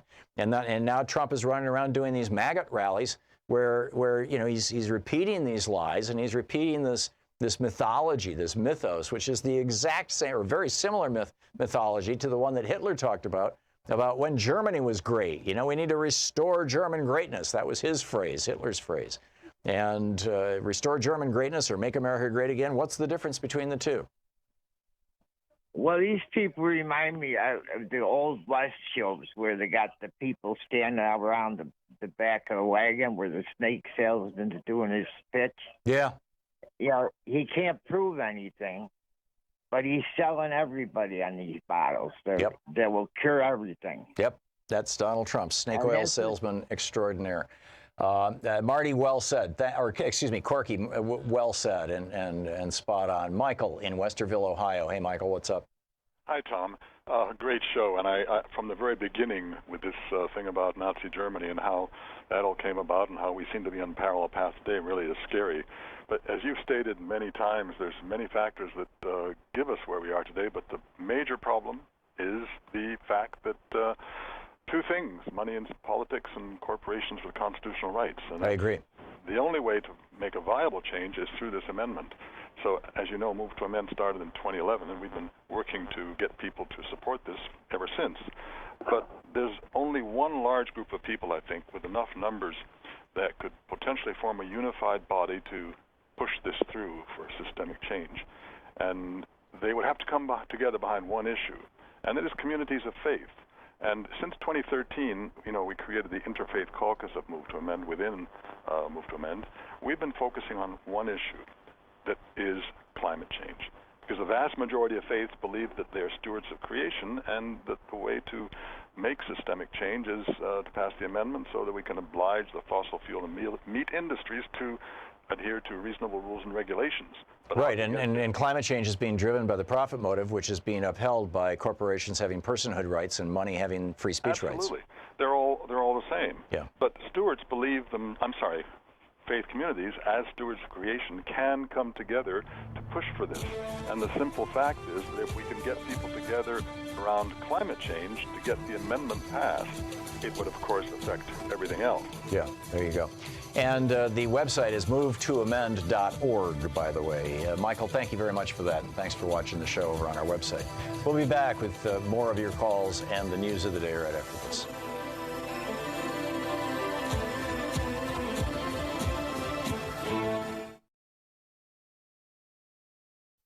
Hey, thanks so much for your support for the Thom Hartmann Program, along with your support for Free Speech TV. We deliver our program, of course, to commercial stations, which is how we pay our bills through the revenue from running advertising, and you can learn more about those at our website at thomhartmann.com. But we also share our program with non-commercial outlets, from Free Speech TV to Pacifica stations all over the country. And because with the Pacifica radio stations, there's basically no revenue coming in, the way that we support our nonprofit outreach is in large part through Patreon. And, over at Patreon, people who support our program at patreon.com/Thom Hartmann, people who support our program there get, special little clips, and there's a few other goodies, behind the scenes kind of stuff. But that's principally, if you want to support the Thom Hartmann Program, that's the way to do it, is to get over to patreon.com/Thom Hartmann and check out what we're doing and support our program. Thank you. Want to connect with the show online? You can find the Thom Hartmann Program on Facebook, Twitter, and Instagram.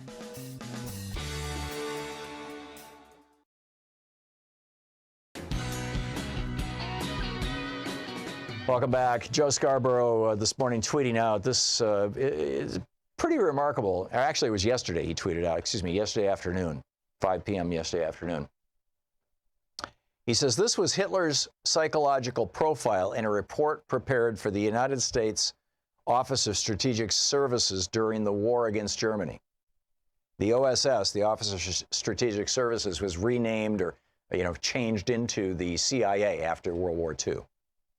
So this is essentially the CIA's profile, psychological profile of Adolf Hitler. Quoting Scarborough's tweet, his primary rules were, Hitler's primary rules, never allow the public to cool off, never admit a fault or wrong, never concede that there may be some good in your enemy, never accept blame. People will believe a big lie sooner than a little one. Repeat it frequently enough, and people will believe it. That was the psychological profile of Hitler. Last night, Trump labeled himself a nationalist, like Hitler. And this morning, they found a bomb in George Soros' mailbox as the right-wingers are running around saying, oh, George Soros is paying brown people in Honduras and Guatemala to come through Mexico to the United States, which is, of course, a complete lie. But this is all based on lies. just like it was in Germany.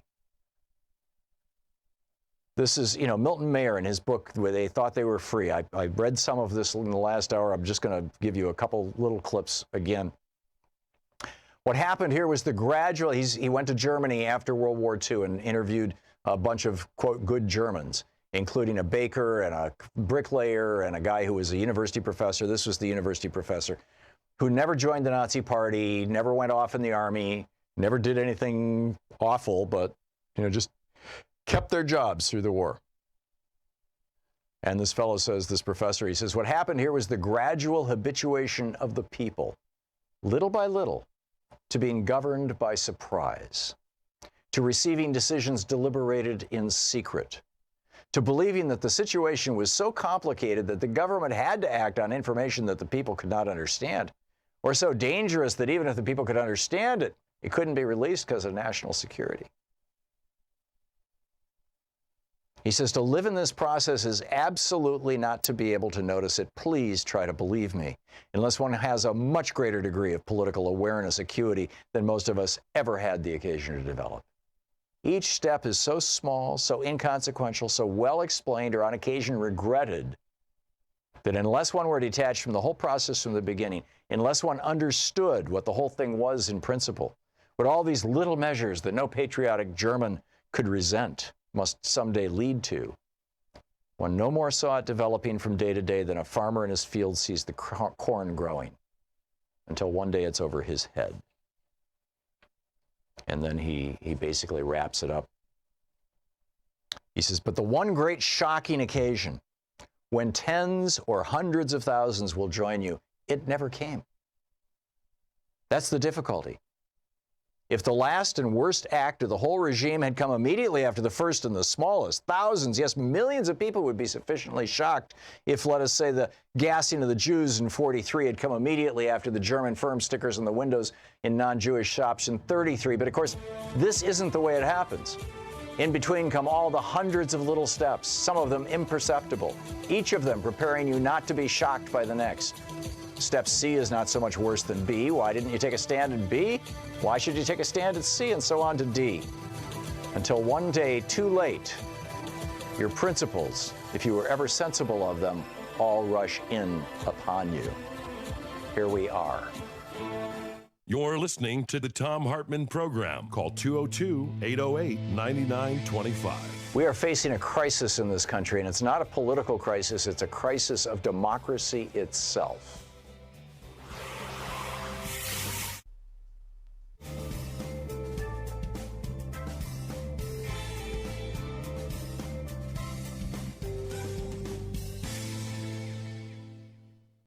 Report today.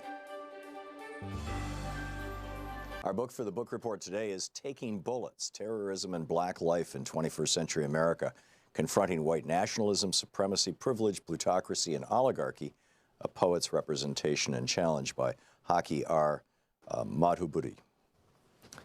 He writes, this is from the chapter, page 27, the chapter Terror in the Midst of Prayer and Empire.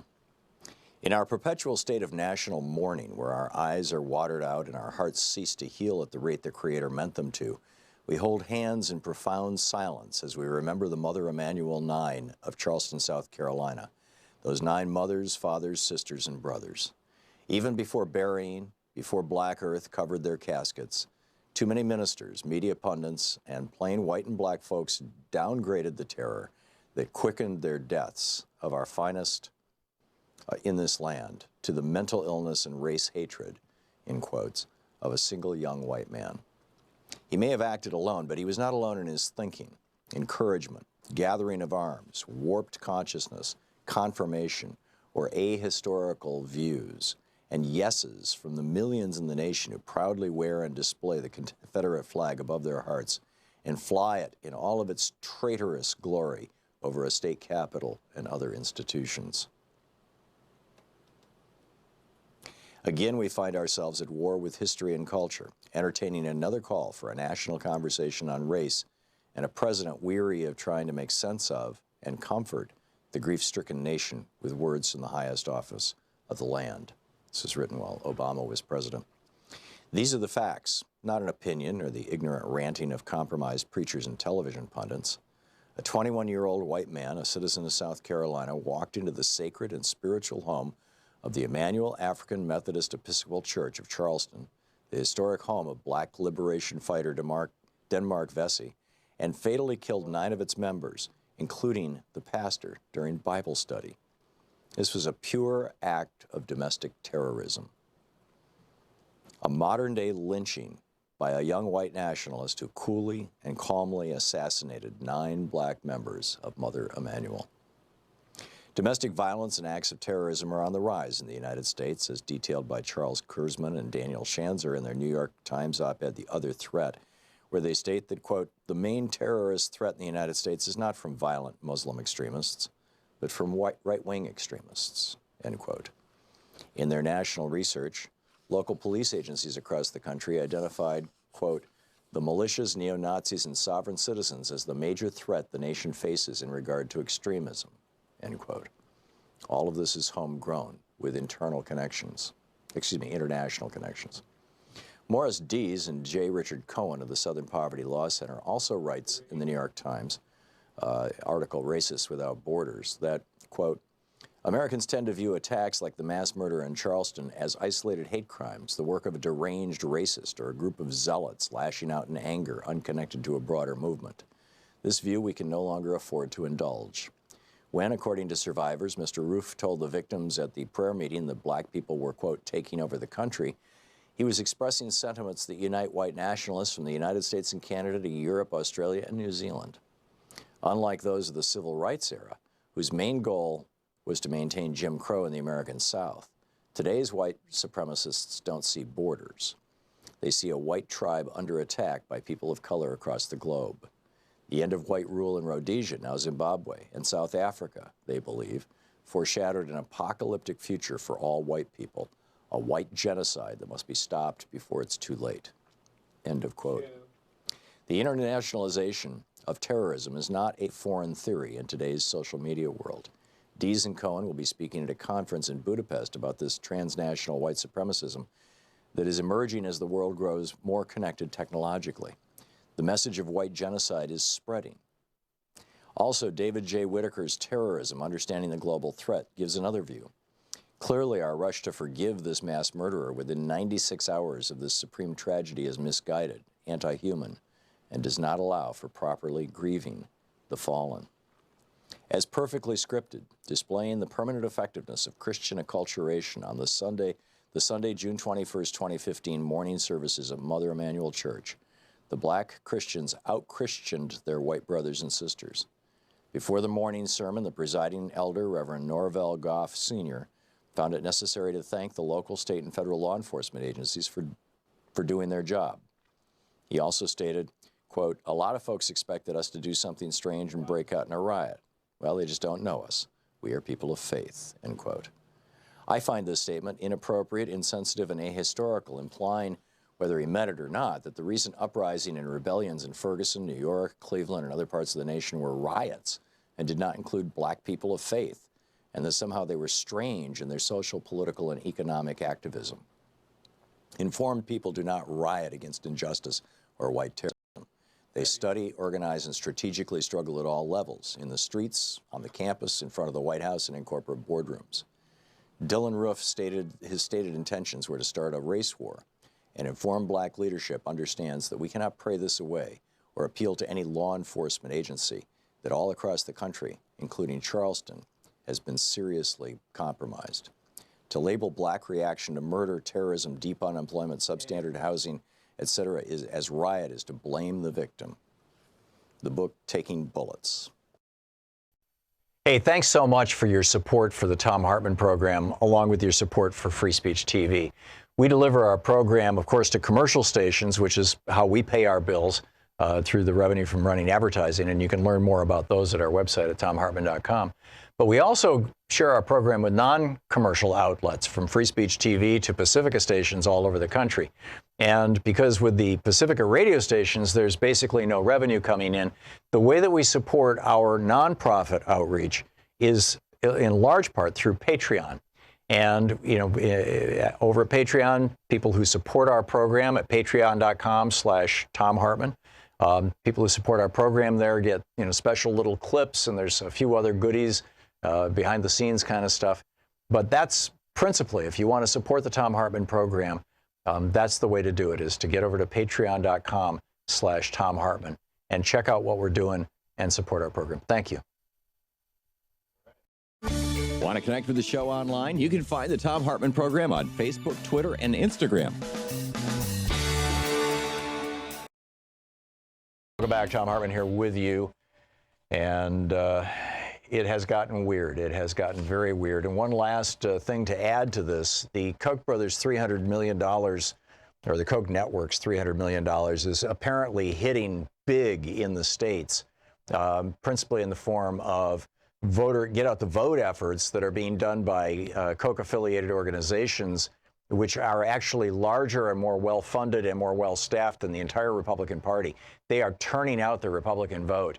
In 7 of the 8 leading states for early voting right now, Arizona, Florida, Georgia, Indiana, Montana, Tennessee, and Texas, and Nevada. In those states, the number of early voters are just off the scale, off the chart, as has been reported in the news. What you are not typically hearing in the news, however, is that in Nevada, of those 8 states, in Nevada, it looks like there's about a 7-point surplus of Democratic voters. In other words, there's more Democratic voters turning up for early voting than than Republicans.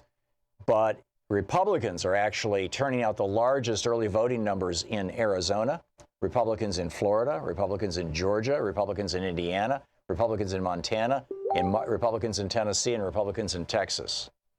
The states that will define the control of the Senate, and so I would argue are probably heavily targeted by the billionaires to get this thing out and get it going. So anyhow, those are my thoughts on all of that. Kenyatta in Redlands, California. Hey, Kenyatta, what's on your mind? Kenyatta? We got the mic up and everything? He's usually pretty good. I'm going to put him on hold. He's on line 1, Shira, if you want to find out what's going on. Marty in Denver, Colorado. Hey, Marty, what's on your mind today? Hello, Tom. Hi. Thank you for taking my call. The reason I called here was you were talking about what happened in Germany and around the Reichstag bombing and fire. Mm-hmm. I wanted to just say Franz von Papen, I think, is who you're thinking about in terms of the council, the ruling council at the time. He was the one that actually put Hitler in as the prime minister. Before, in fact, he was having lunch with von Papen and Hindenburg when the Reichstag caught on fire, and ran down there with them, and Hitler stood up, picked up a microphone from the radio network and said, "This is a sign from God. The communists have struck, and the nation needs a leader," and et cetera. Von Papen was a virulent nationalist and anti-Semite. Also a Roman Catholic by way of his chosen religion. But I did want to mention here briefly, there's a great movie that came out, I believe it was in 2015, called 13 Minutes. I don't know if you're familiar with it or not, but it's the story of George Elser. And when I was in Germany in the 70s, I had heard and spoken with friends and everything about the Reichstag bombing and about George Elser, and they were telling me at that time, no, he was not retarded. He was not even a communist.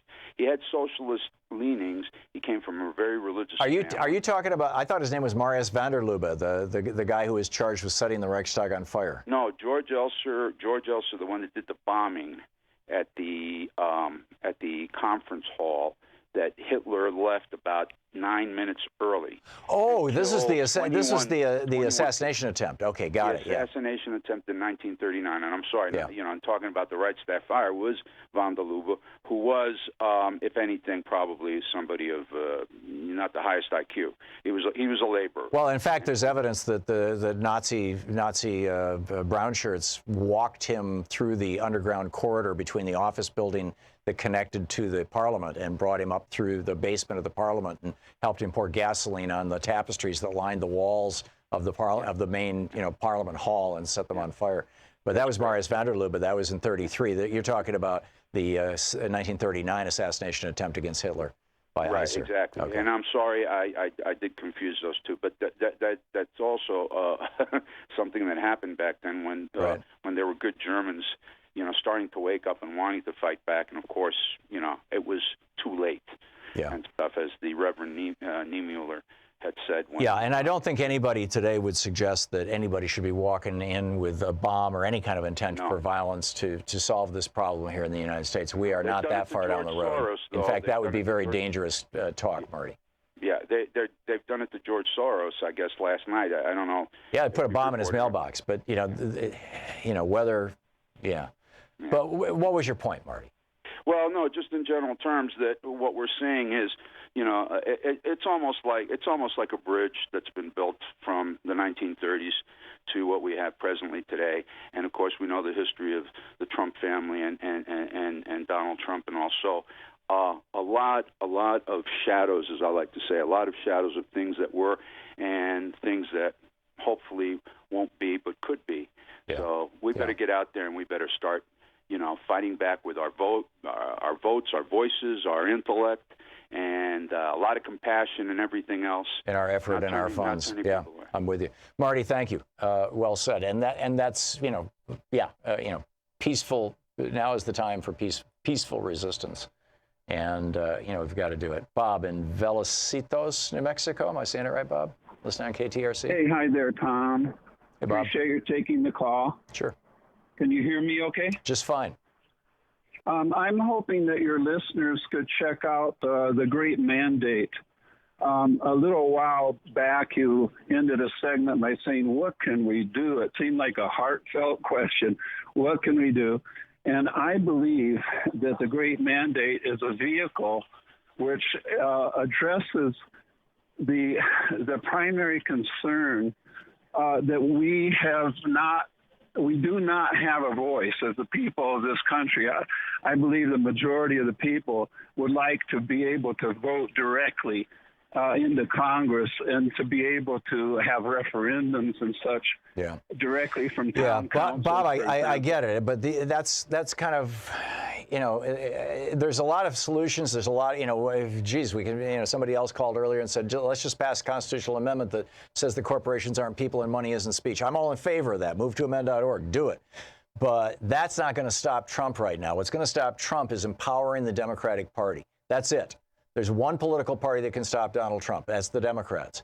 And and frankly, I think that all of our effort has to go there first, while at the same time we're doing everything we can to make the Democratic Party more of a progressive institution. Jordan in Frankfort, Kentucky. Hey, Jordan, it says you want to disagree with me. What's up? Yeah, not you specifically so much, but I've been listening for several years now, and particularly since November of 2016, and when you suspended Godwin's law. And I live in Kentucky. I heard conservatives say this about Obama when he was president, but it is simply unhelpful and anti-intellectual to compare Obama or Trump to Hitler. I disagree. And okay. I think I agree with your analysis if you're trying to compare, Obama to Hitler. I see absolutely no comparisons. But, go back to Joe Scarborough's note. This is from the OSS. This is the summary that they prepared in the mid-1930s as to how Adolf Hitler got where he was. His primary rules were never let the public cool off. Now, certainly Obama hadn't, that was not Obama's MO at all. But that's Trump's. Grab every news cycle. Never let the public cool off. Never admit a fault or wrong. Again, Trump. Never concede that there may be some good in your enemy. That's what sets up the kind of brutal, cruel, punishment of children of immigrant families that Trump is doing. Never admit that there may be some good. Never accept blame. And people will believe a big lie sooner than a little one. Repeat it frequently enough, and people will believe it. I don't recall Obama telling any lies of any consequence. Trump literally lies dozens of times a day. And it's not about small things any longer. It's about big stuff. So, Jordan, I stand behind my analogy. Sure. Well, you can continue to do that, and you can continue to parrot that narrative. But I don't think it's going to be helpful to you or to your political motive. Well, time will tell. Time will tell. I get it, and I'm very familiar with Godwin's law, and I think that it's time to suspend it. Respectfully, I think we're beyond the pale here. Patsy in Pismo Beach. We're going to hit a break here. Patsy, hang on. I'm going to put you back on hold, and because I just have 6 seconds here before we're going to hit a break. But as to the analogy to, no, I'm not saying that Donald Trump is Adolf Hitler. What I'm saying is he's using Hitler's playbook. This is the guy whose wife, Ivana, his first wife, wrote about him that he kept the collected speeches of Hitler on the table next to his bed. It was what he read. I'm not saying this. His wife said this. I don't think he's doing this unconsciously at all. You're listening to Thom Hartmann. Visit thomhartmann.com for audio and video archive. And it's a playbook that has worked. We're going to check in with Talk Media News in about 4 minutes, and then we'll continue our conversation. We've got an interesting guest coming up at the top of the next hour or two.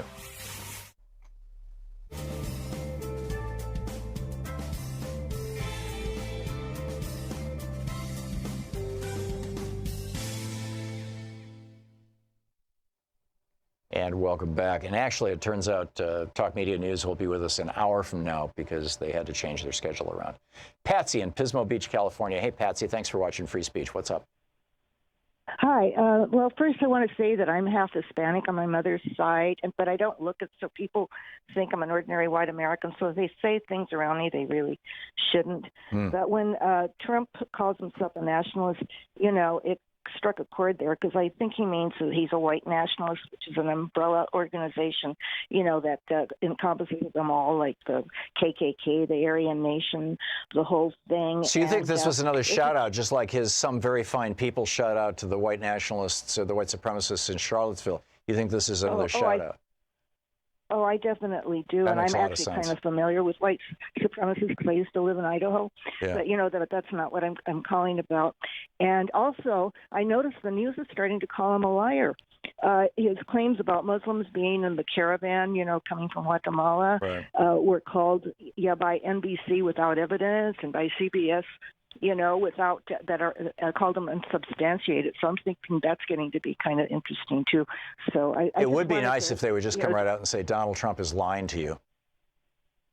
Well, yeah, wouldn't that be nice? Yes. I don't understand the protocol that says that you can't call the president a liar when he lies. I don't get it. Oh, I definitely believe that, but I'm surprised that they've even gone this far, frankly. Who's they? Whether they'll keep it up. These media people, NBC and CBS.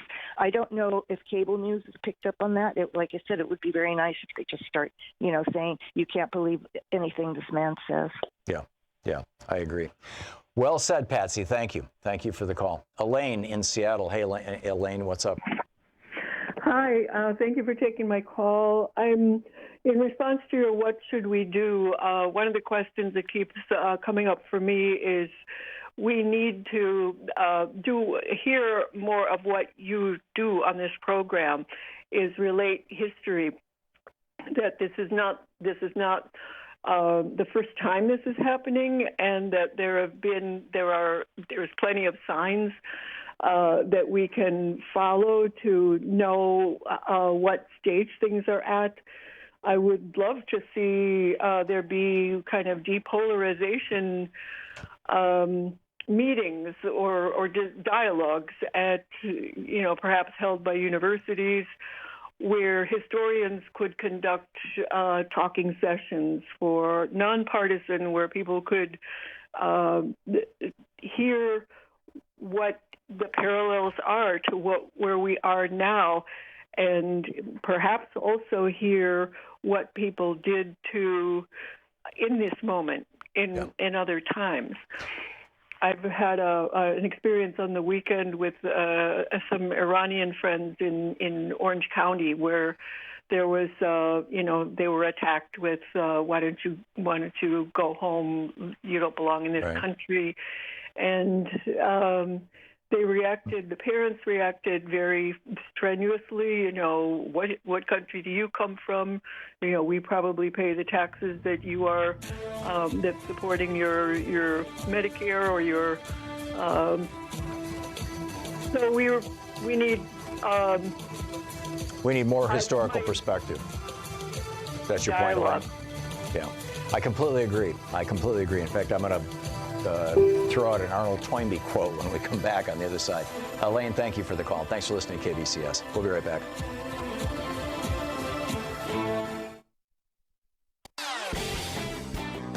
Hey, thanks so much for your support for the Thom Hartmann Program, along with your support for Free Speech TV. We deliver our program, of course, to commercial stations, which is how we pay our bills through the revenue from running advertising, and you can learn more about those at our website at thomhartmann.com. But we also share our program with non-commercial outlets, from Free Speech TV to Pacifica stations all over the country. And because with the Pacifica radio stations, there's basically no revenue coming in, the way that we support our nonprofit outreach is in large part through Patreon. And, you know, over at Patreon, people who support our program at patreon.com/Thom Hartmann, people who support our program there get, you know, special little clips, and there's a few other goodies, behind the scenes kind of stuff. But that's principally, if you want to support the Thom Hartmann Program, that's the way to do it, is to get over to patreon.com/Thom Hartmann and check out what we're doing and support our program. Thank you. Connect with the show online. You can find the Thom Hartmann Program on Facebook, Twitter, and Instagram.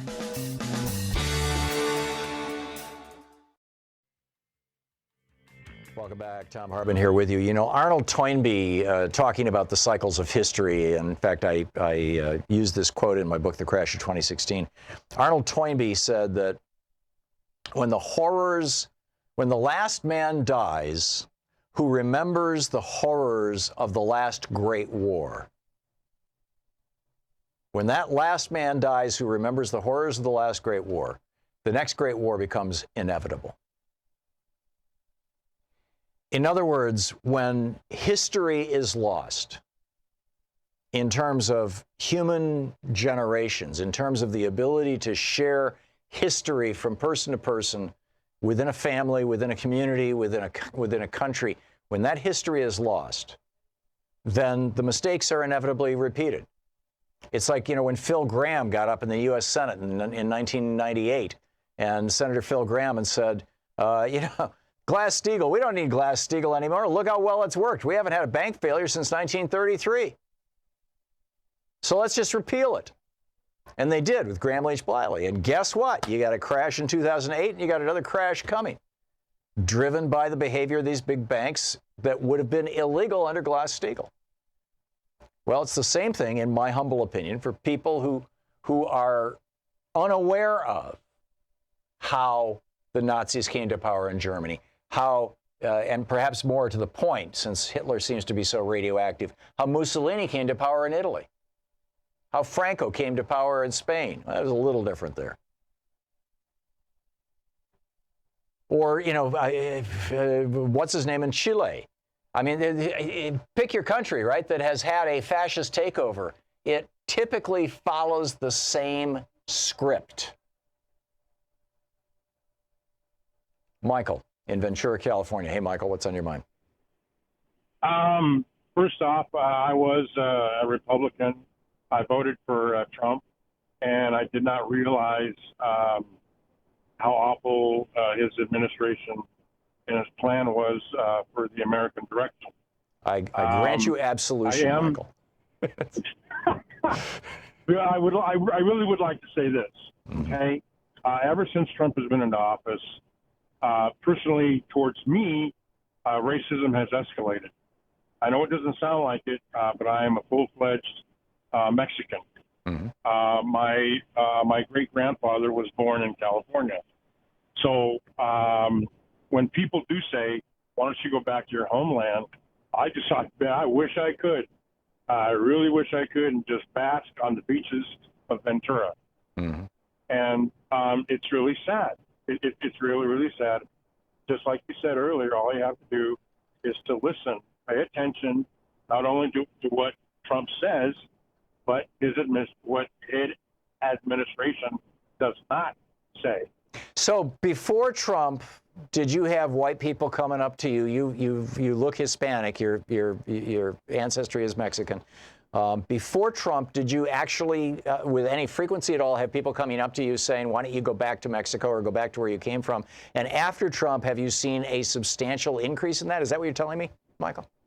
Okay, before Trump, I did have, some people come and say that, but it was like I don't know, once every 3 months type of deal. Yeah. And now with Trump, now I drive cross country. When I go towards the South and Southeast states, I get that asked a lot. I would say every trip.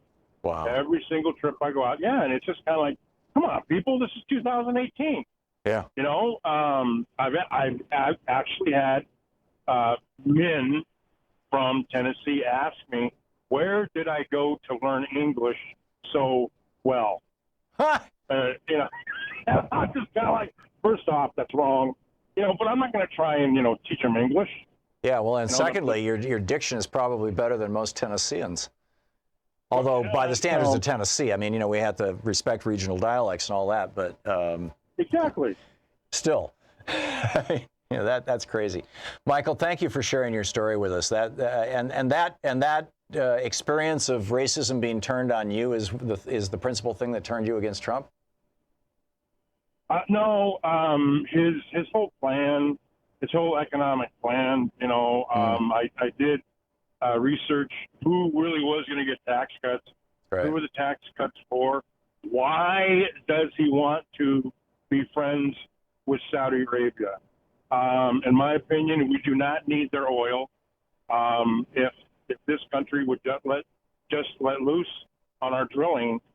We definitely don't need their oil because of fracking. I mean, we don't need their oil anymore, Michael, and also, the spot market out there. But Donald Trump's organization, the Trump organization, has taken tens, perhaps hundreds of millions of dollars from the Saudis over the years. He's in hock up to his eyeballs to those guys. Exactly, and the way things are going, he's going to end up owing them a lot of money. Yeah, I think so. So, yeah, it's interesting to hear the evolution, your political evolution, and how you woke up essentially to what's going on and the research that you did. Michael, thank you for the call. Can I say one last thing? Real quick. We're hitting a break. Okay, really quickly. What corporations hire all these illegal aliens? Then take it from there. Yeah, well, then the corporation should be shut down, frankly. But that's a whole separate issue. Michael, thank you for the call. It's good to hear from you. We'll be back. It's coming up on the top of the hour. Coming up on 58 minutes past the hour. We'll be right back.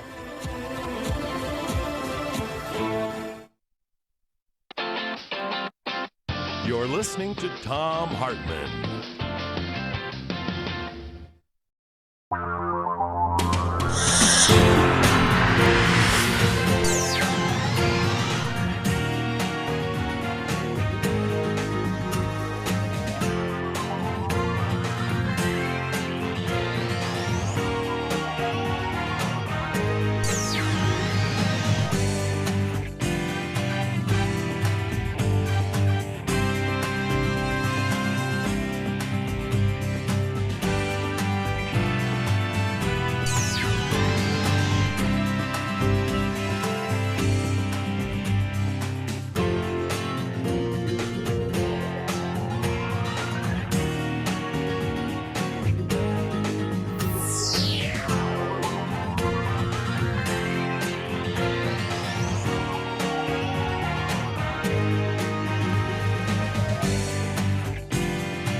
Hey, thanks so much for your support for the Thom Hartmann Program, along with your support for Free Speech TV.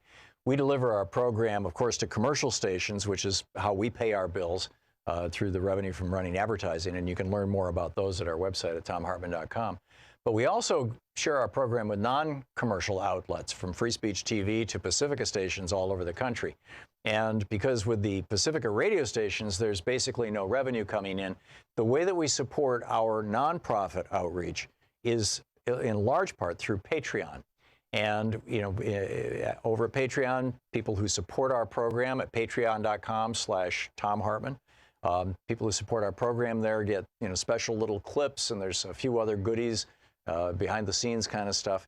But that's principally, if you want to support the Thom Hartmann program, that's the way to do it, is to get over to patreon.com/Thom Hartmann and check out what we're doing and support our program. Thank you.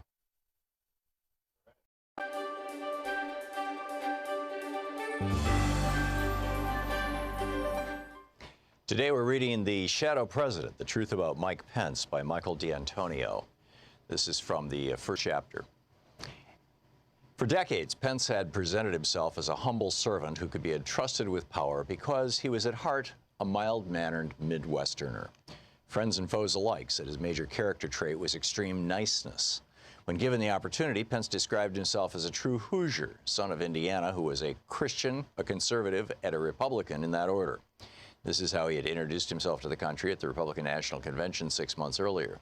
The list contrasted with the usual pledge politicians make to put country first. This is what President Obama did after the 2016 election, when he said, "We are not Democrats first, we are not Republicans first, we are Americans first."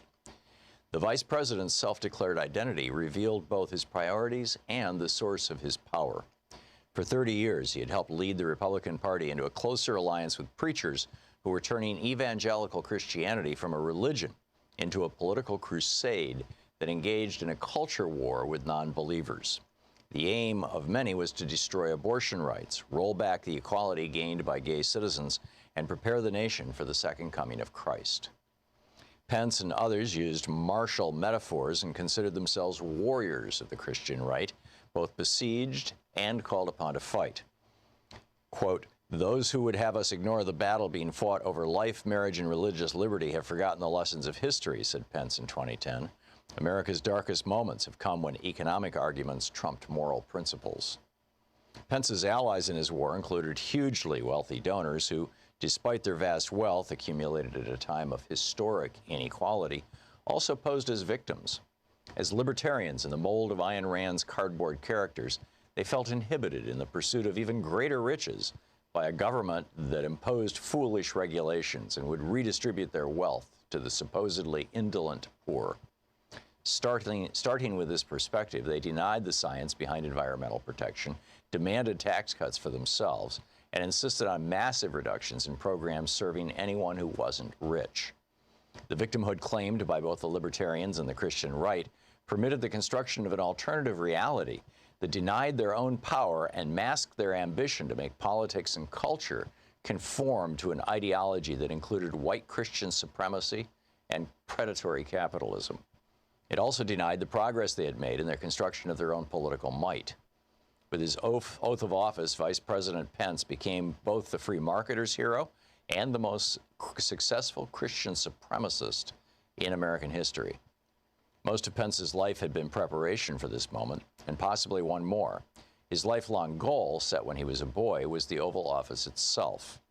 Remarkably, he had reached this point by tying his fate to Donald J. Trump, a man whose immorality in the form of lying, cheating, and deceiving in every aspect of his life, from his marriage to his businesses, had made him a living exemplar of everything that Christianity and conservatism abhorred. However, this record also suggested that Pence was more likely to assume the highest office in the land than most vice presidents who had come before. To put it bluntly, Trump was vulnerable to impeachment. If this occurred, Pence would see the hand of God at work in his elevation to the presidency. In the meantime, he would wait and watch. On Inauguration Day, with Pence looking on, a slightly stooped Donald Trump stepped forward when it was his turn to face the Chief Justice of the United States Supreme Court, John Roberts. Beside Trump stood his wife, Melania, the former fashion model, who held two Bibles, Lincoln's and Trump's own. At the stroke of noon, the president-elect raised his right hand and placed his left on the Bibles. As he did this, Trump's family members and hundreds of political and government figures strained to see the moment. Trump and Pence were a study in contrast. At age 58, Pence appeared trim, perhaps even athletic, and could have passed for a man 10 years younger. His jacket was neatly buttoned, his hands were clasped at his waist, and his smooth face was set in a half smile. Mere feet away, in some, he resembled a small-town pastor, or maybe even a funeral director. Mere feet away, a stern-faced 70-year-old Trump stood with his coat hanging open like a caftan to reveal a long red necktie. Despite much cosmetic intervention, he looked old and tired. At the conclusion of the presidential oath, which had been voiced by 44 presidents before him, Trump said the words, "So help me God," and accepted the congratulations of those closest to him with a thin-lipped, toothless grin. He then delivered a 15-minute speech replete with distortions and falsehoods that were his trademark. He declared that America was awash with crime and despair and under constant attack. "This American carnage stops right here and stops right now," said Trump. It was the most remembered phrase of the address. That was some weird S-word, former President George W. Bush was heard to remark as he left the inaugural stand. Weird was the mildest word that one could attach to the 45th President of the United States as he launched an administration that would be stained by scandal and corruption so broad it defied a citizen's ability to grasp. Cronyism, secrecy, and nepotism would flourish. Presidential lies, daily cataloged by the Washington Post and others, would come at the rate of more than 150 per month. From the moment of his oath, Mike Pence, the vice president, faced the historic, some would say daunting, challenge of dealing with an erratic and undisciplined commander-in-chief. The book, The Shadow President, The Truth About Mike Pence. Want to connect with the show online? You can find the Thom Hartmann Program on Facebook, Twitter, and Instagram.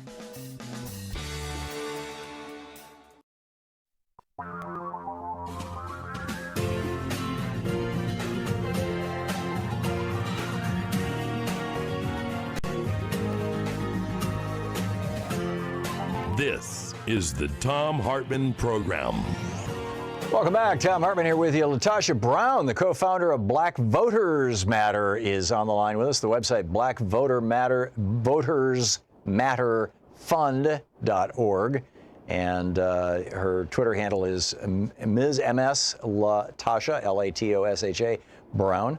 Ms. LaTosha Brown. LaTosha Brown, welcome to the program. Thank you. Thank you for having me. Thanks so much for being with us. I understand you were on the bus of African-American voters in Georgia who were heading out to vote who got stopped and thrown off the bus. Do I have that right? That is right. We were out. We're actually, as I'm talking to people now, we're on the bus. We're riding through rural North Carolina, doing what we do, which is connecting and encouraging people to vote. And so we were in Georgia. We were in rural Georgia in a county called Jefferson County, which is like in eastern Georgia. We went to we had an event earlier at the center, a community center. There were probably about 60 seniors there. We sang, we talked, we did a presentation. They wanted to come out and see the bus. We came out and see the bus and had an impromptu pep rally, just had an amazing time. We got on the bus, and then some of the seniors said they wanted to go vote. There were 10 that were originally going to go vote, and the county was going to take them on a van. But over 40 seniors said, we want to go vote now, which is early voting. So they actually got up on the bus. We were chanting and ready to go. We strapped in and were taking off, and then the bus was stopped. And when the bus was stopped, we were told that someone had seen the seniors get on the bus, had called the county commission. The county commissioner, county manager had called the director and said that the seniors could not go on the bus and that they needed to get off the bus immediately. That's crazy. That is crazy. Crazy. But ultimately everybody voted, and I understand that this action that was taken against you in Georgia has not only raised the profile of Black Voters Matter, but seems to have invigorated a lot of Black voters in the Southeast. Absolutely. We've been getting phone calls, which is why we're in North Carolina right now. These are states where we've been working in, but we've been getting phone calls from as far as Iowa. Can you believe that? I was like, y'all want us to bring the bus to Iowa? But Alabama and Mississippi and some of the other states people are really fired up. And there's particularly, if you know, in Southern African American tradition and Southern Black tradition, our elders have a very special place for us. Yes. You do not mess with grandma and them, right? That has invigorated people in a way that that we've actually heard folks have said we couldn't have imagined. Like, we were, at the time, we felt it was such a traumatic experience. And I don't want to overlook this as well, because while most of the voters, most of the folks who were on the bus, they actually got to vote, I do want to share a story. I'm not going to say her name right now just to protect her privacy, but one of the elders that was on the bus, as we were going out, she told me, she said, baby, I turned 90 years old this year. And she was so excited. She looked fantastic. She was dressed up, just like my grandparents. My grandparents would actually put on their Sunday best to go vote. And she was dressed up, and she was excited. She got on the bus. And then, of course, we know the incident. Well, I was speaking to our organizer on yesterday, and she said that this elder was actually having a hard time, that she had been having flashbacks and she had been crying.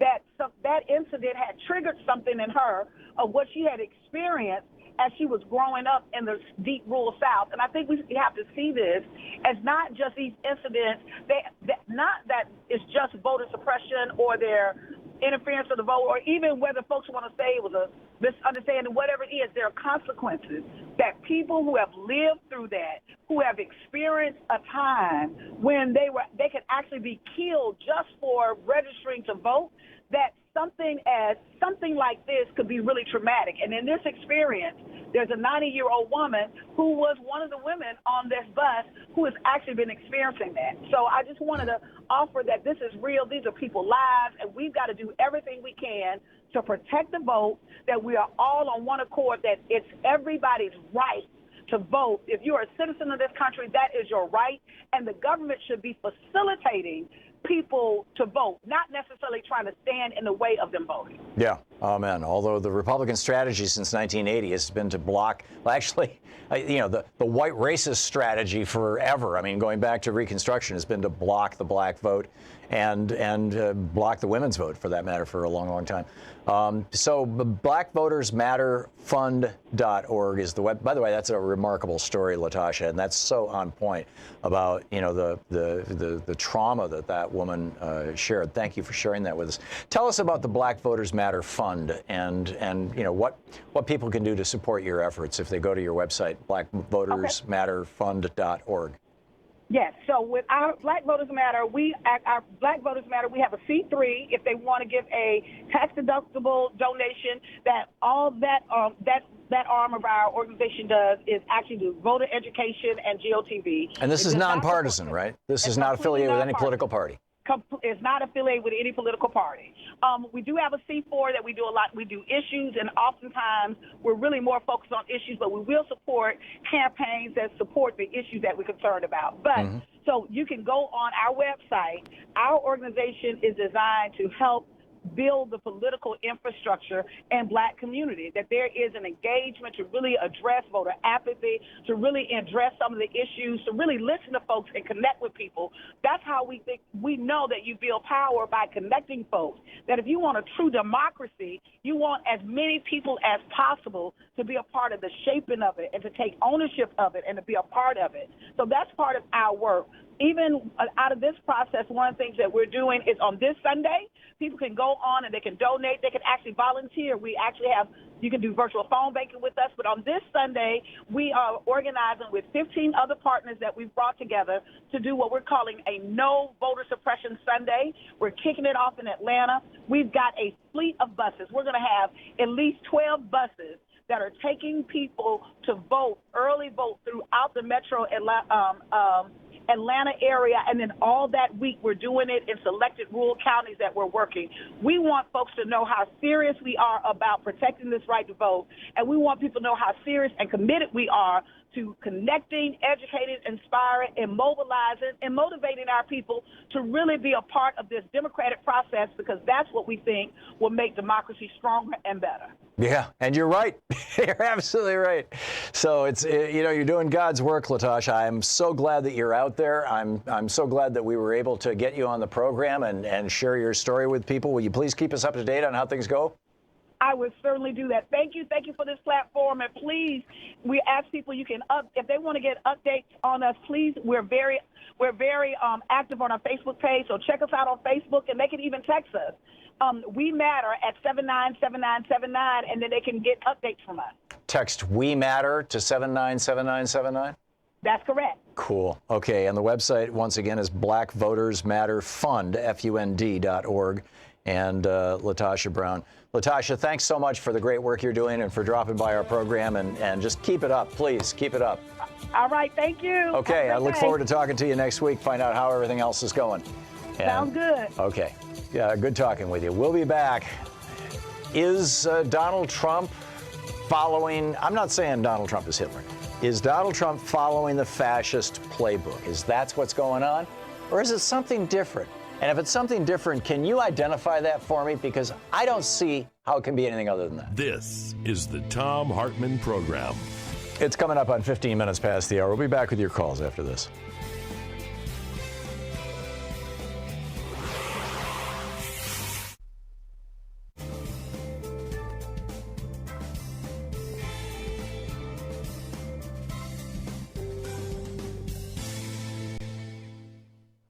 And welcome back. Kenyatta in Redlands, California. Hey, you want to try it again?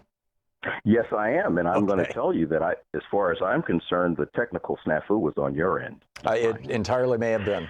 My apologies. No worries.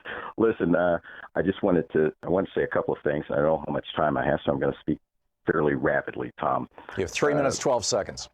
All right. When Donald Trump announced he was running for president, which was early 2015. I actually spoke with you about that, and I knew immediately that he would be president. And for that same reason, I can tell you that there will be no blue wave. There may be a blue ripple, but there will be no blue wave. And though we don't have the time right now. What happened? Kenyatta? He's still potted up? You didn't change anything on the board? Kenyatta, can you hear me? Man, this is twice in a row. I'm gonna put him on hold. And Shira, Kenyatta's still on line one. Could you pick that up and maybe we can call him back, or he can call? I want to hear what he has to say. But I can't hear him. It just went dead.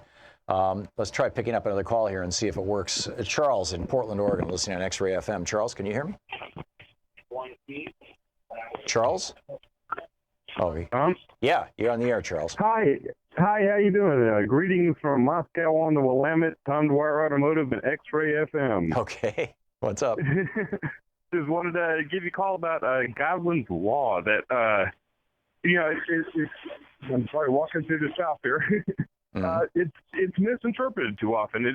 Godwin's Law isn't that people shouldn't compare people to Nazis. They shouldn't call them Nazis. I mean, if you compare someone and say, well, here's what a Nazi does, here's what this person's doing, how are they similar? That's a way to educate yourself, to defend against fascism, to understand what the threats are. But people say, oh, no, you mentioned a Nazi. It's like, well, no, they're doing exactly what the Nazis did. You have to be aware. Yeah. And so, I mean, people immediately invoke Godwin's Law when they look too much like a Nazi. But you can compare Mother Teresa to a Nazi, and she doesn't suffer in the comparison. You compare Donald Trump, and it's just a question of what logos they're wearing. Oh, that's a really important distinction. To say, this has similarities to this is not to say that this is this. And exactly. and in that process of comparison, you could also say, and here's the differences.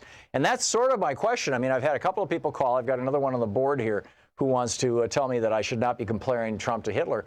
My question would be, what are the differences? Yeah. If we shouldn't be scared of Trump as a fascist, if he is not, if the Trumpists are right and he is what America needs, explain why, because it certainly seems scary. It certainly seems threatening. It certainly seems like we've sung this song before. Yeah. But if we're wrong in thinking that, I want to know why. But the parallels are too dangerous, and Godwin's Law is not to avoid thought; it's to avoid mindless insult. Yeah. Yeah, which is an entirely reasonable thing. Charles, thanks for the call, and thanks for listening to X-Ray FM, our local affiliate here in Portland. So glad to have you listening, and I appreciate the perspective and the calibration, the fine-tuning of Godwin's law. It frankly hadn't occurred to me what you just laid out, and it makes perfect sense. Thank you so much. We'll be back with more of your calls and more of the news of the day right after this.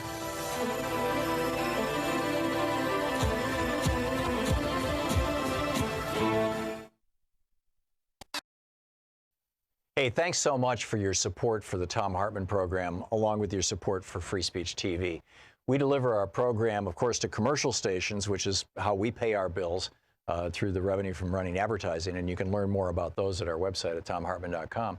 But we also share our program with non-commercial outlets, from Free Speech TV to Pacifica stations all over the country. And because with the Pacifica radio stations, there's basically no revenue coming in, the way that we support our nonprofit outreach is in large part through Patreon. And, you know, over at Patreon, people who support our program at patreon.com/Thom Hartmann. People who support our program there get, you know, special little clips, and there's a few other goodies, behind the scenes kind of stuff. But that's principally, if you want to support the Thom Hartmann Program, that's the way to do it, is to get over to patreon.com/Thom Hartmann and check out what we're doing and support our program. Thank you.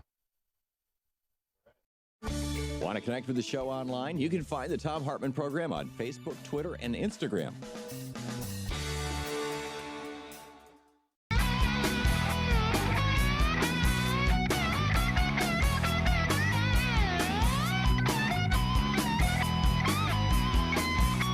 Welcome back. Thom Hartmann here with you. And Glenn and Kenyatta, if you're listening, I think there's an open line right now.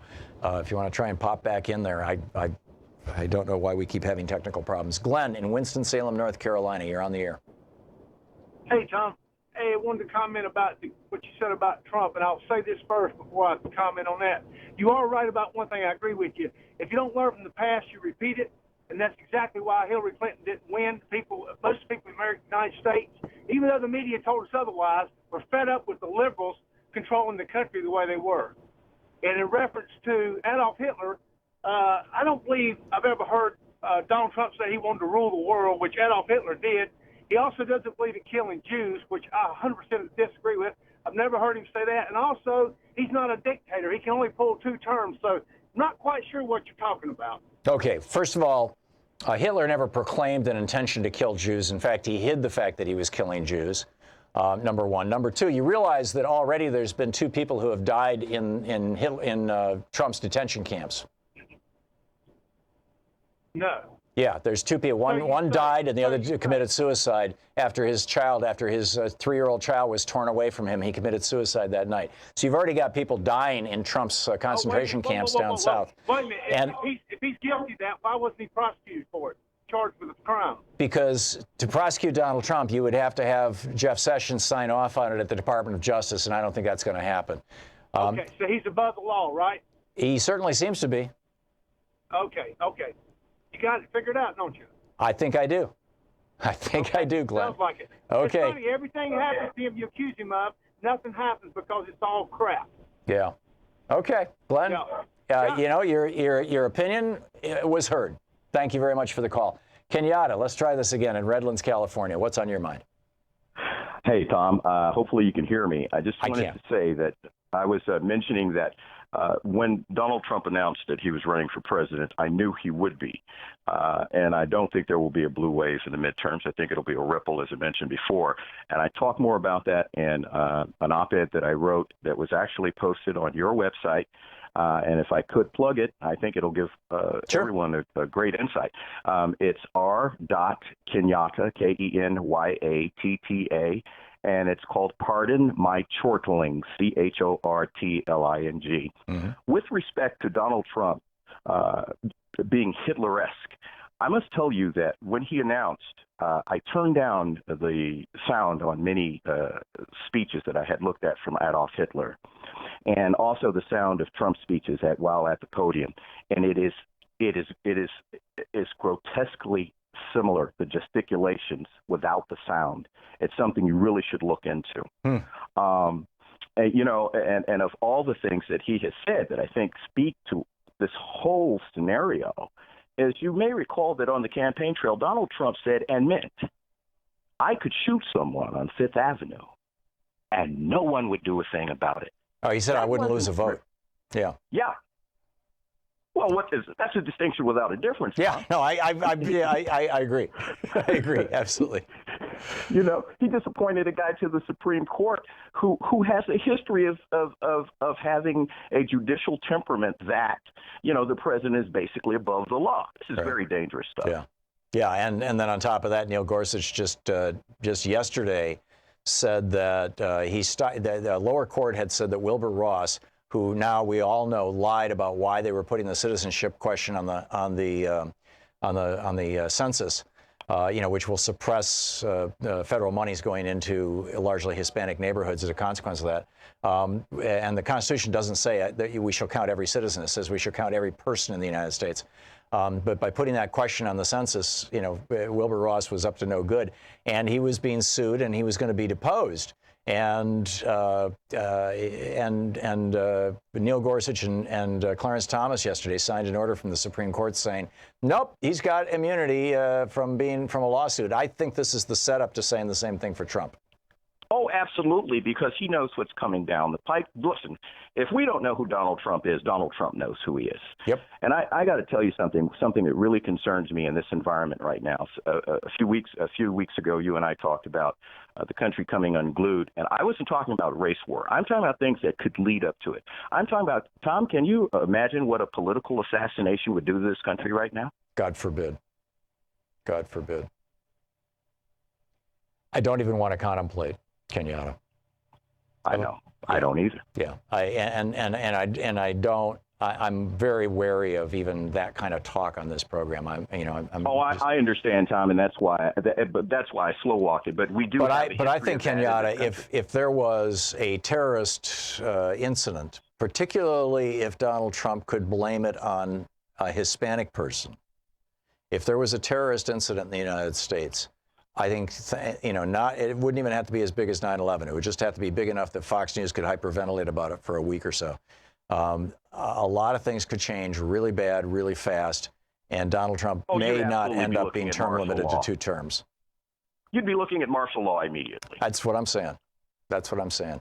And this was set up by George W. Bush. All the changes, the Patriot Act and all this stuff, his response to 9/11, instead of saying this is a crime, let's get the police, let's arrest this guy, because, at that point in time, Afghanistan, Mullah Omar was perfectly willing to arrest bin Laden and turn him over to a third country for trial.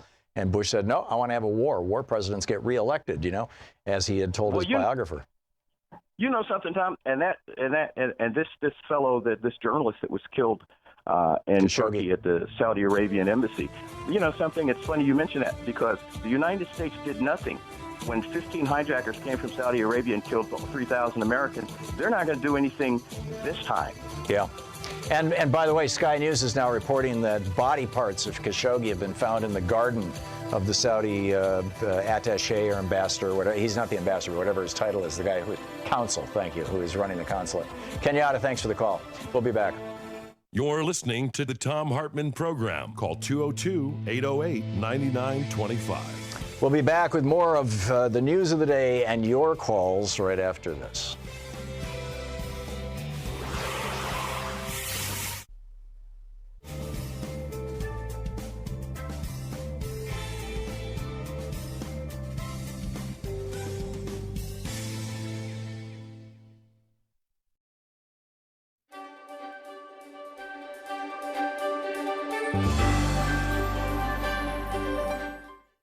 Thom Hartmann University Book Club today. We're reading from It's Even Worse Than You Think, What the Trump Administration is Doing to America by David K. Johnston.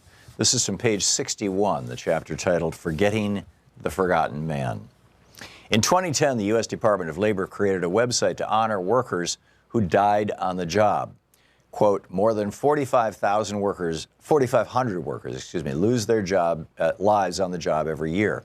Below are the names of just a few who have died in recent months. OSHA's mission is to prevent workplace injuries, illnesses, and death, end quote. That Occupational Safety and Health Administration webpage was intended to highlight and humanize workplace deaths, to ensure awareness of tragedies, especially those that could have been avoided, according to Jordan Barab, an Assistant Secretary of Labor during the Obama administration. Barab explained, without information like this, fatality statistics are just raw, sterile numbers. The purpose of adding names and circumstances was to impress people with the tragedy that workers and their families face day after day. In August 2017, Trump's Labor Department quietly removed the preamble and the names when it killed the web page.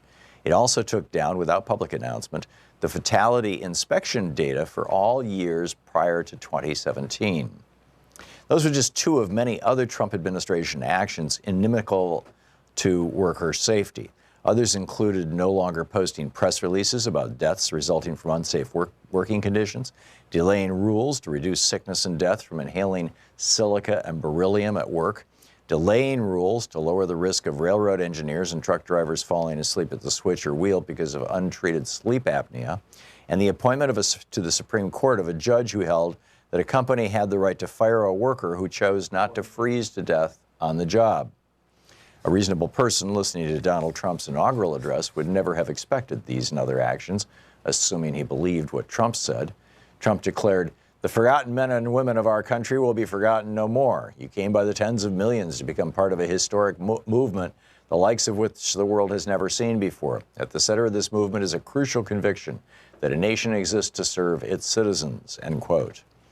Those men and women were forgotten again the following week. And it's not just workers whose interests were forgotten, not to mention who were put in danger. By deciding not to implement a rule to reduce the chances of truck drivers and train operators falling asleep at the wheel, Trump put at risk the lives of families driving along the highway, people riding on passenger trains, and many others. The White House called it President Trump's war on regulation. In his weekly radio address in early May, he declared that we've removed one job-killing regulation after another, and they're not pretty, and they're going. And believe me, we're just getting started on regulations. They're gone. Removal of data on workplace deaths, which averaged 13 per day, infuriated Jordan Barab, who was Obama's number 2 at OSHA.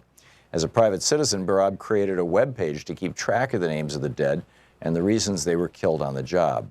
He called it, "OSHA won't tell you who died in the workplace, we will." After the election, Barab's concerns that the Trump administration would be bad for workers increased when he asked where the Trump beachhead team was and learned that none was coming. Each incoming administrator sends people to scope out federal agencies, learn who does what, and get a feel for the place in advance. Then the incoming administration sends its landing team, the people who will initially implement its policies for each agenda or at each agency. When no beachhead team came up, Barab figured it meant worker safety simply was not a priority for Trump. He hoped that was the worst of it, nothing more than apathy about worker safety. But when the landing team arrived, Barab realized trouble was coming for American workers. And it was not official apathy, but the start of assaults on workers' rights and safety. Barab said most of them had no idea they were going to labor and no interest in workers' issues either.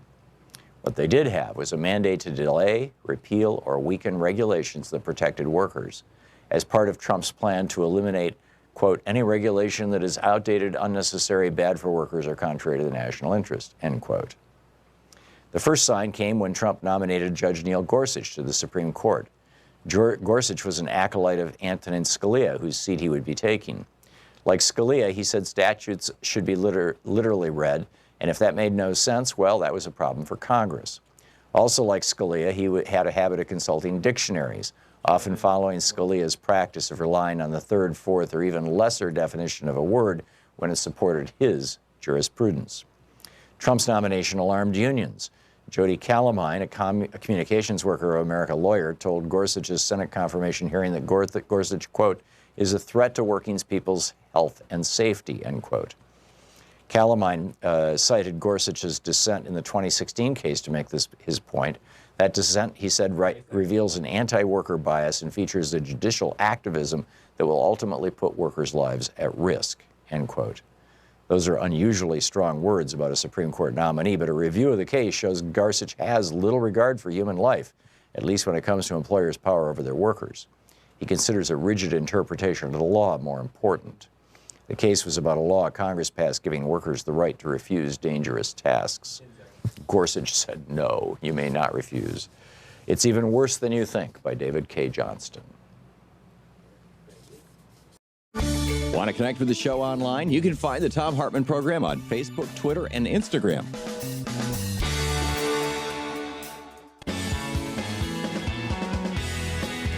Welcome back. Thom Hartmann here with you.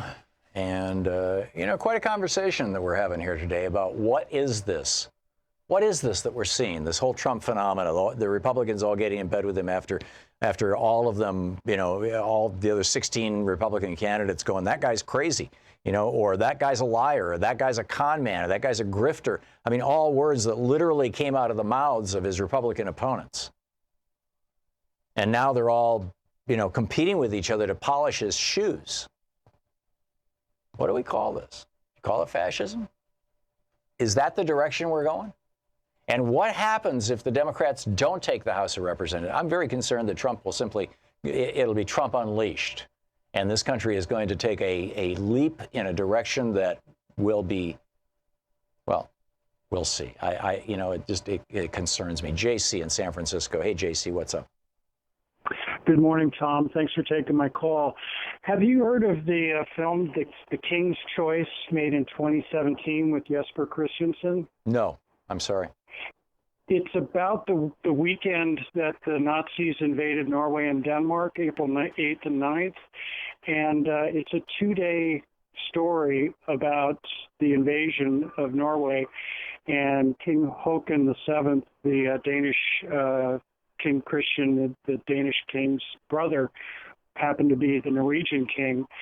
And anyway, it's a really good film. I watched it with my mother and a bunch of retired radicals over at the Radical Retirement Home. And it's a fabulous film. And it's Halloween month, so it's kind of scary. Anyway, it's a suggestion. Sure. Really good film. The King's Choice. Okay. Anyway, I just wanted to throw back out there on the table, there's a legal system that the Republicans put in place about 15 years ago when we were invading Iraq and Afghanistan called rendition. And I don't know why we cannot declare the Trump and the what's his name, McConnell and Ryan threats to democracy and domestic terrorism. You can't, JC. That's over the top. I mean, I get that you're upset and outraged and concerned and worried and frightened and all that other stuff. I'm there too. But Paul and what Ryan lies through his teeth. He's spent his entire political career talking about how he wants to destroy Social Security and Medicare, and now he's saying that he wants to protect them. McConnell has no respect for the Constitution or for the norms and rules and traditions of the Senate. He blocked Obama's judges for 8 years. The last 2 years, very aggressively blocked Merrick Garland, changed the rules, on the filibuster and all this kind of stuff. But those don't constitute high crimes or misdemeanors. They don't, they don't even constitute, in my opinion, impeachable offenses. They are the reasons why we need to show up at the polls and vote these people out of power. I'll call you after Election Day, and maybe this will be moot. But I'm just very suspicious of these guys. And if you watch The King's Choice, you kind of get a little bit of that. Okay, I'll check it out. The King's, is it on Netflix? I believe it is. Yes. Okay, The King's Choice. Make a note. Sean is making a note. Thank you, JC. I appreciate the call. Martha in Winter Haven, Florida. Hey, Martha, what's up? Hi, Tom. I was thinking about Trump and whether you can say that he's a Nazi. And I think of it from a different perspective. I think that he is of a personality type and disposition, probably a combination of nature and nurture, that has created the perfect kind of person to morph into authoritarianism. Oh, I think he's been an authoritarian his whole entire life. Yes, but now he's at the levers of the ultimate power in this nation. Right. And I think it is a matter of whether he is a Nazi. I think it is a matter of he is authoritarian, and he will evolve along that path as long as we let him. Yep. As long as we don't show up and put checks and balances back in place to stop him. Well, and he's got a bunch of billionaires behind him who are, in the background, very quietly funding, massive advertising campaigns, massive get out the vote drives, massive efforts in social media, all because they're domestic, considered legitimate. And there's no reporting on the hundreds of millions of dollars that are being poured into this campaign and into these efforts, these last-minute efforts by these billionaire groups, to support the Republican Party. Come hell or high water. I mean, they're all doing what Fritz Thyssen did, in Germany in the 1930s. The industrialists supported Hitler all the way until he turned on them in '41, and it's going to keep on going. Martha, thank you for the call. Dark money. Go ahead. Well, I was just going to say the dark money pouring into the state in the last week or two against Gillum and for Scott and against Nelson is just disgusting. Oh, speaking of disgusting. Speaking of disgusting, Martha, listen to this. This is I'm going to play this out of my computer, Sean, if you can pick up the audio. This is a robocall against Andrew Gillum that has been sent out by a neo-Nazi group that I don't know if you've had your phone ring with this in Florida yet, but people all over Florida are getting this phone call right now, and it's absolutely bizarre. Hello there. I is the Negro Andrew Gillum, and I'll be asking you to make me governor of this here state of Florida. And it continues like that. I mean, I'm not going to continue the whole thing, but it's just it's the worst kind of minstrel show mimicking of it's just he in the ad he actually says Jewish people are going to vote for Gillum because Jews are the ones that have been putting Negroes in charge of the white folks just like they done after the Civil War. I mean, and it was the head of the GOP in Miami that was there with the Proud Boys as they were attacking the campaign headquarters with Nancy Pelosi's entourage inside. Right. The head of the Miami GOP. Why isn't that a major story? Yeah, well, I think it is. It's just, but you're absolutely right. And this whole, I mean, we're seeing the rise of the brown shirts right now, and the brown shirts didn't spontaneously erupt in Germany any more than these right-wing nationalist, white supremacist hate groups have emerged instantly in the United States. This stuff has been percolating for a long, long time, and now is their moment, and they are seizing it. Martha, thank you so much for the call, and thanks for listening to 88.5, our Pacifica affiliate there in Winter Haven. I do appreciate it. Leslie in Baltimore, Maryland. Hey, Leslie, what's up? Hey, Tom, man. I told a young lady I wasn't going to say you was the man, but you are the man. Thank you, Leslie. So what's on your mind? Hey, man, I'm going to tell you something. In response to that question you posed about what's up with these politicians, man, they whores, man. Yeah. Simple as that. They go where the money at, and it's not something that's only specific to the Republicans. I mean, Democrats, they whores too. And that guy. Some of them.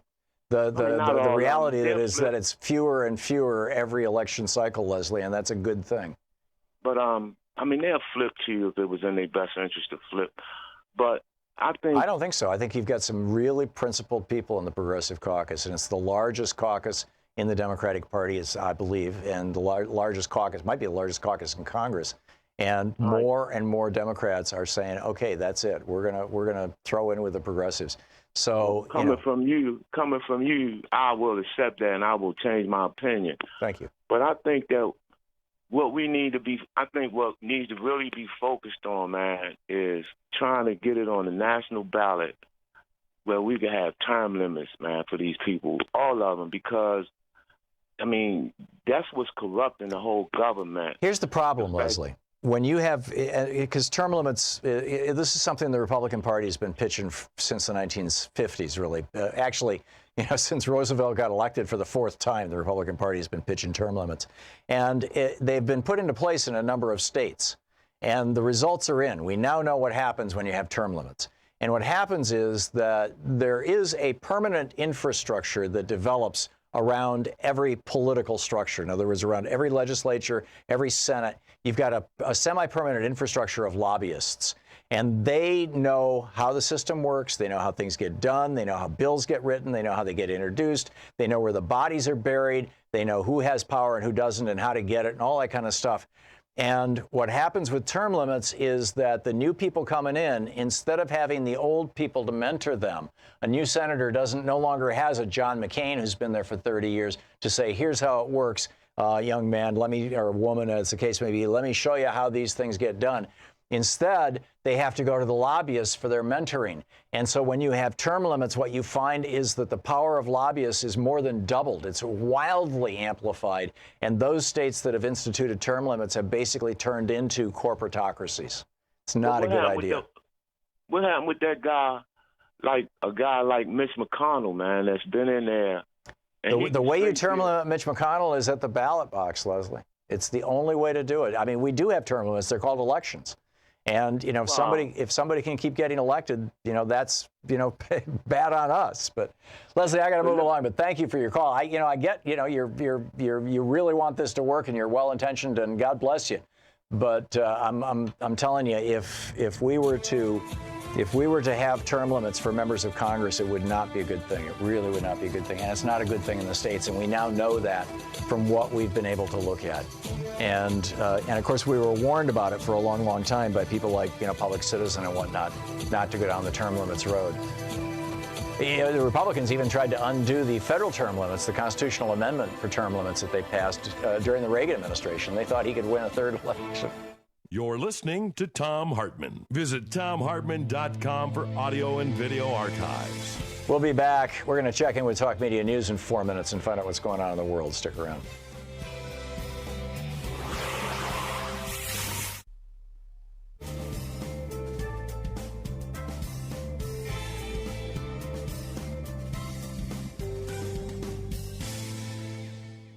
And welcome back. Lawrence watching Free Speech TV, and is it Kikotsmovi Village, Arizona? Yeah, Kikotsmovi. Hey, there you go, Kikotsmovi. So what's up, Lance? Yes, Tom, I'm Navajo and Hopi, and my concern when asking you this question, I'll ask you here in a second, but my concern is what I've seen from what the Trump administration and his Republicans want to do with the tribal sovereignty for some of the recognized tribes here in the United States. Oh, you saw the judicial nomination about that? Do you know? Is that what you're thinking?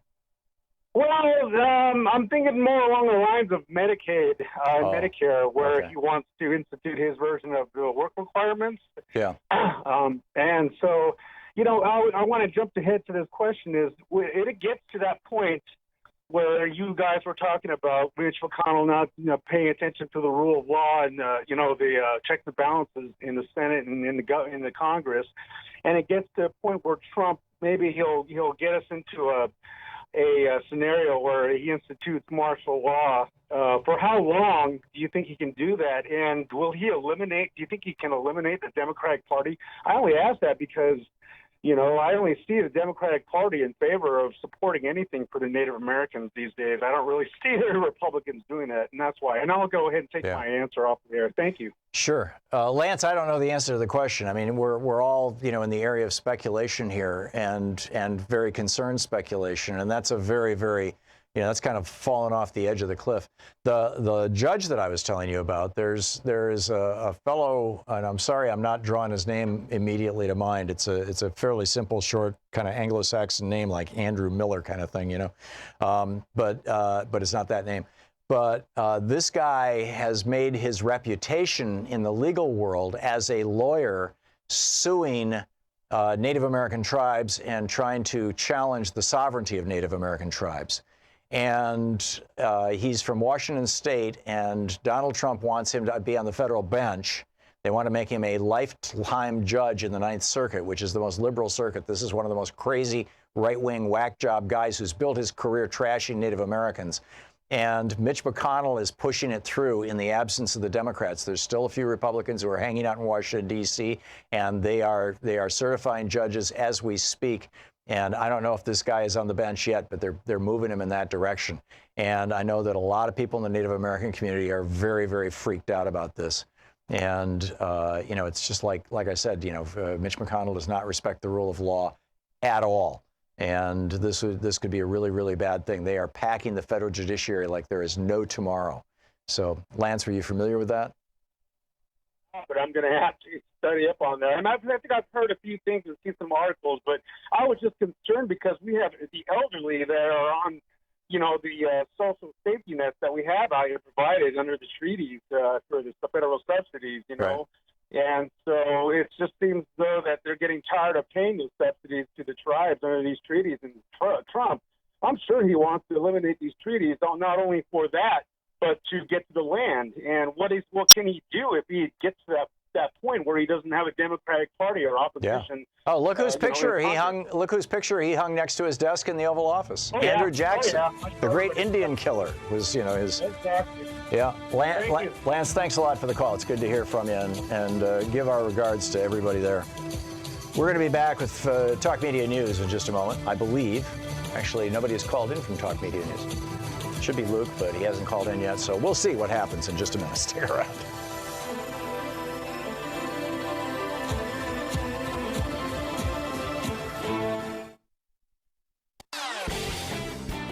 Hey, thanks so much for your support for the Thom Hartmann Program, along with your support for Free Speech TV. We deliver our program, of course, to commercial stations, which is how we pay our bills through the revenue from running advertising, and you can learn more about those at our website at thomhartmann.com. But we also share our program with non-commercial outlets, from Free Speech TV to Pacifica stations all over the country. And because with the Pacifica radio stations, there's basically no revenue coming in, the way that we support our nonprofit outreach is in large part through Patreon.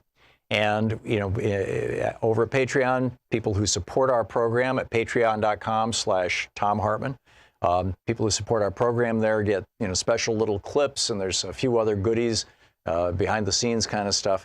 But that's principally, if you want to support the Thom Hartmann Program, that's the way to do it, is to get over to patreon.com/Thom Hartmann and check out what we're doing and support our program. Thank you. Want to connect with the show online? You can find the Thom Hartmann Program on Facebook, Twitter, and Instagram.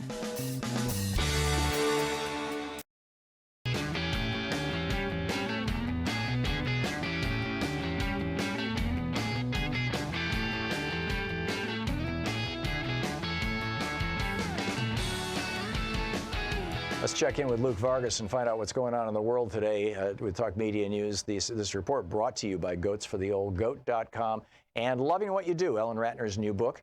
And on the line with us, Luke Vargas, the Courier on Twitter, the chief foreign correspondent for TMN. Hey, Luke, what's up? Hey, Tom, how are you? I am well, thank you. I don't have your summary sheet here, so what's at the top of the news for you? Yeah, I've been listening in and taking notes on the Saudi Arabian Investment Conference today that is proceeding as if none of this Khashoggi incident ever happened. Or I take that back. I mean, they're proceeding with this, and there have been actually quite a lot of comments from various Saudi leaders acknowledging what happened, but they are striking a very defiant note. I was listening to the Saudi Energy Minister, Khalid Al-Fallah, probably butchering the pronunciation there, but he said, look, we regret this incident. We're going to bring swift justice to whoever was responsible. That's kind of the boilerplate stuff. And then he slipped in this thing, looking around to a pretty empty crowd, but still, I think, well aware that a number of CEOs from major corporations around the world still showed up, but just held their meetings behind the scenes to ink their deals. That, quote, the kingdom, these partners who are here with us today are certainly going to look back and find out how committed the kingdom is to its partners that stay the course, end quote. I mean, it really, to me, seems like, we will feather your nest. What do you say? We will feather your nest. Yeah, I mean, they are announcing $50 billion in deals made today.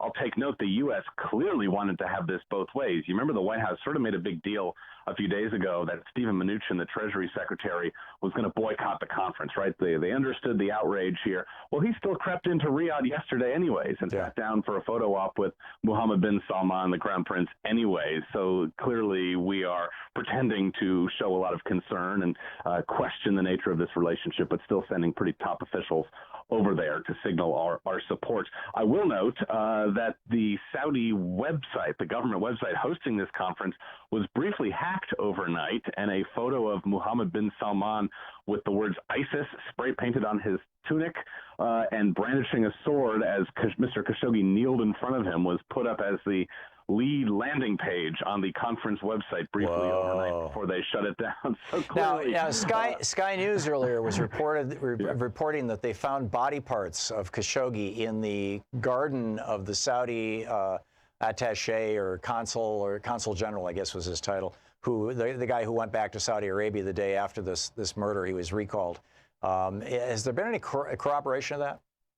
Not that I've seen, and I will point out that we continue to see kind of and it troubles me to applaud his strategic thinking here, but that Recep Erdogan, the Turkish president here, really has found a way to continue to be the one driving this story by this sort of slow drip of information to the news media. Today, as this conference launches, he gives a speech on TV, which does steal all of the headlines right away, saying, look, we have evidence that this murder was being planned for days, that any sort of assertion that this was an interrogation that went south very quickly and accidentally were false. I had sort of doubted several days ago after seeing Erdogan find a way to, be the story driver for maybe 2 weeks. I thought, okay, fine, we'll get our Saudi explanation here. The sort of centers that are, the power centers that are steering this story are going to shift a little bit away from Ankara. They haven't. I mean, Erdogan continues to be the one driving the headlines here, and I think he will continue to want a slowly evolving story as opposed to corroborating media reports that clear things up in a definite way. I think he sees the potential, the storytelling potential inherent in this murder. Yeah, it's incredible. What else is up? I'm looking at, surveying the U.S. government agencies today and some of my colleagues making these inquiries to see if there's been any actual shift to either deploy the U.S. Armed Forces to the southern border or to actually direct the State Department or other U.S. aid agencies to cut foreign assistance to these Northern Triangle countries in Central America, Guatemala, Honduras, El Salvador. The countries Trump yesterday said they're going to lose their foreign aid because they weren't able to, and of course it would have been impossible to, stop migrants from leaving their countries and making the journey north to the United States. The Pentagon says no plans are currently in place to send troops to the border. The State Department says it's received no guidance about cutting aid, and I would put this sort of into a quickly, elongating category of things that President Trump is promising his base of supporters in the run-up to the election that he'll probably face no consequences if he actually doesn't deliver on, right? This 10% tax cut that nobody is actually planning on giving, this notion that we are going to somehow get 1 million jobs created if we continue with arms sales to the Saudis, and then all these things, Middle Easterners traveling in this caravan, we're going to cut the aid. I mean, it's all red meat, but I don't think there's any indication it's all lies. It's going to be followed up with policy. No, it's all lies. I mean, he's lying through his teeth, and louder and louder, and with bigger and bigger lies. Just imagine, the ways President Trump is going to prime the pump in advance of the 2020 election if we're already seeing him just making up Republican policy during the midterms. That gives me some pause thinking about. Yeah, it's pretty breathtaking, and it also, I mean, it's a great lesson in demagoguery. Luke Vargas with Talk Media News. Thank you, Luke. Thank you, Tom. Good talking with you. You can follow Luke at The Courier over on Twitter. Thanks so much for being with us today. We'll be back tomorrow. In the meantime, don't forget, despair is not an option. The best response to freak out or anxiety or concern or whatever is to do something. And there's so many things we can do. So please get out there, get active, tag, you're it. We'll see you tomorrow. Have a great afternoon.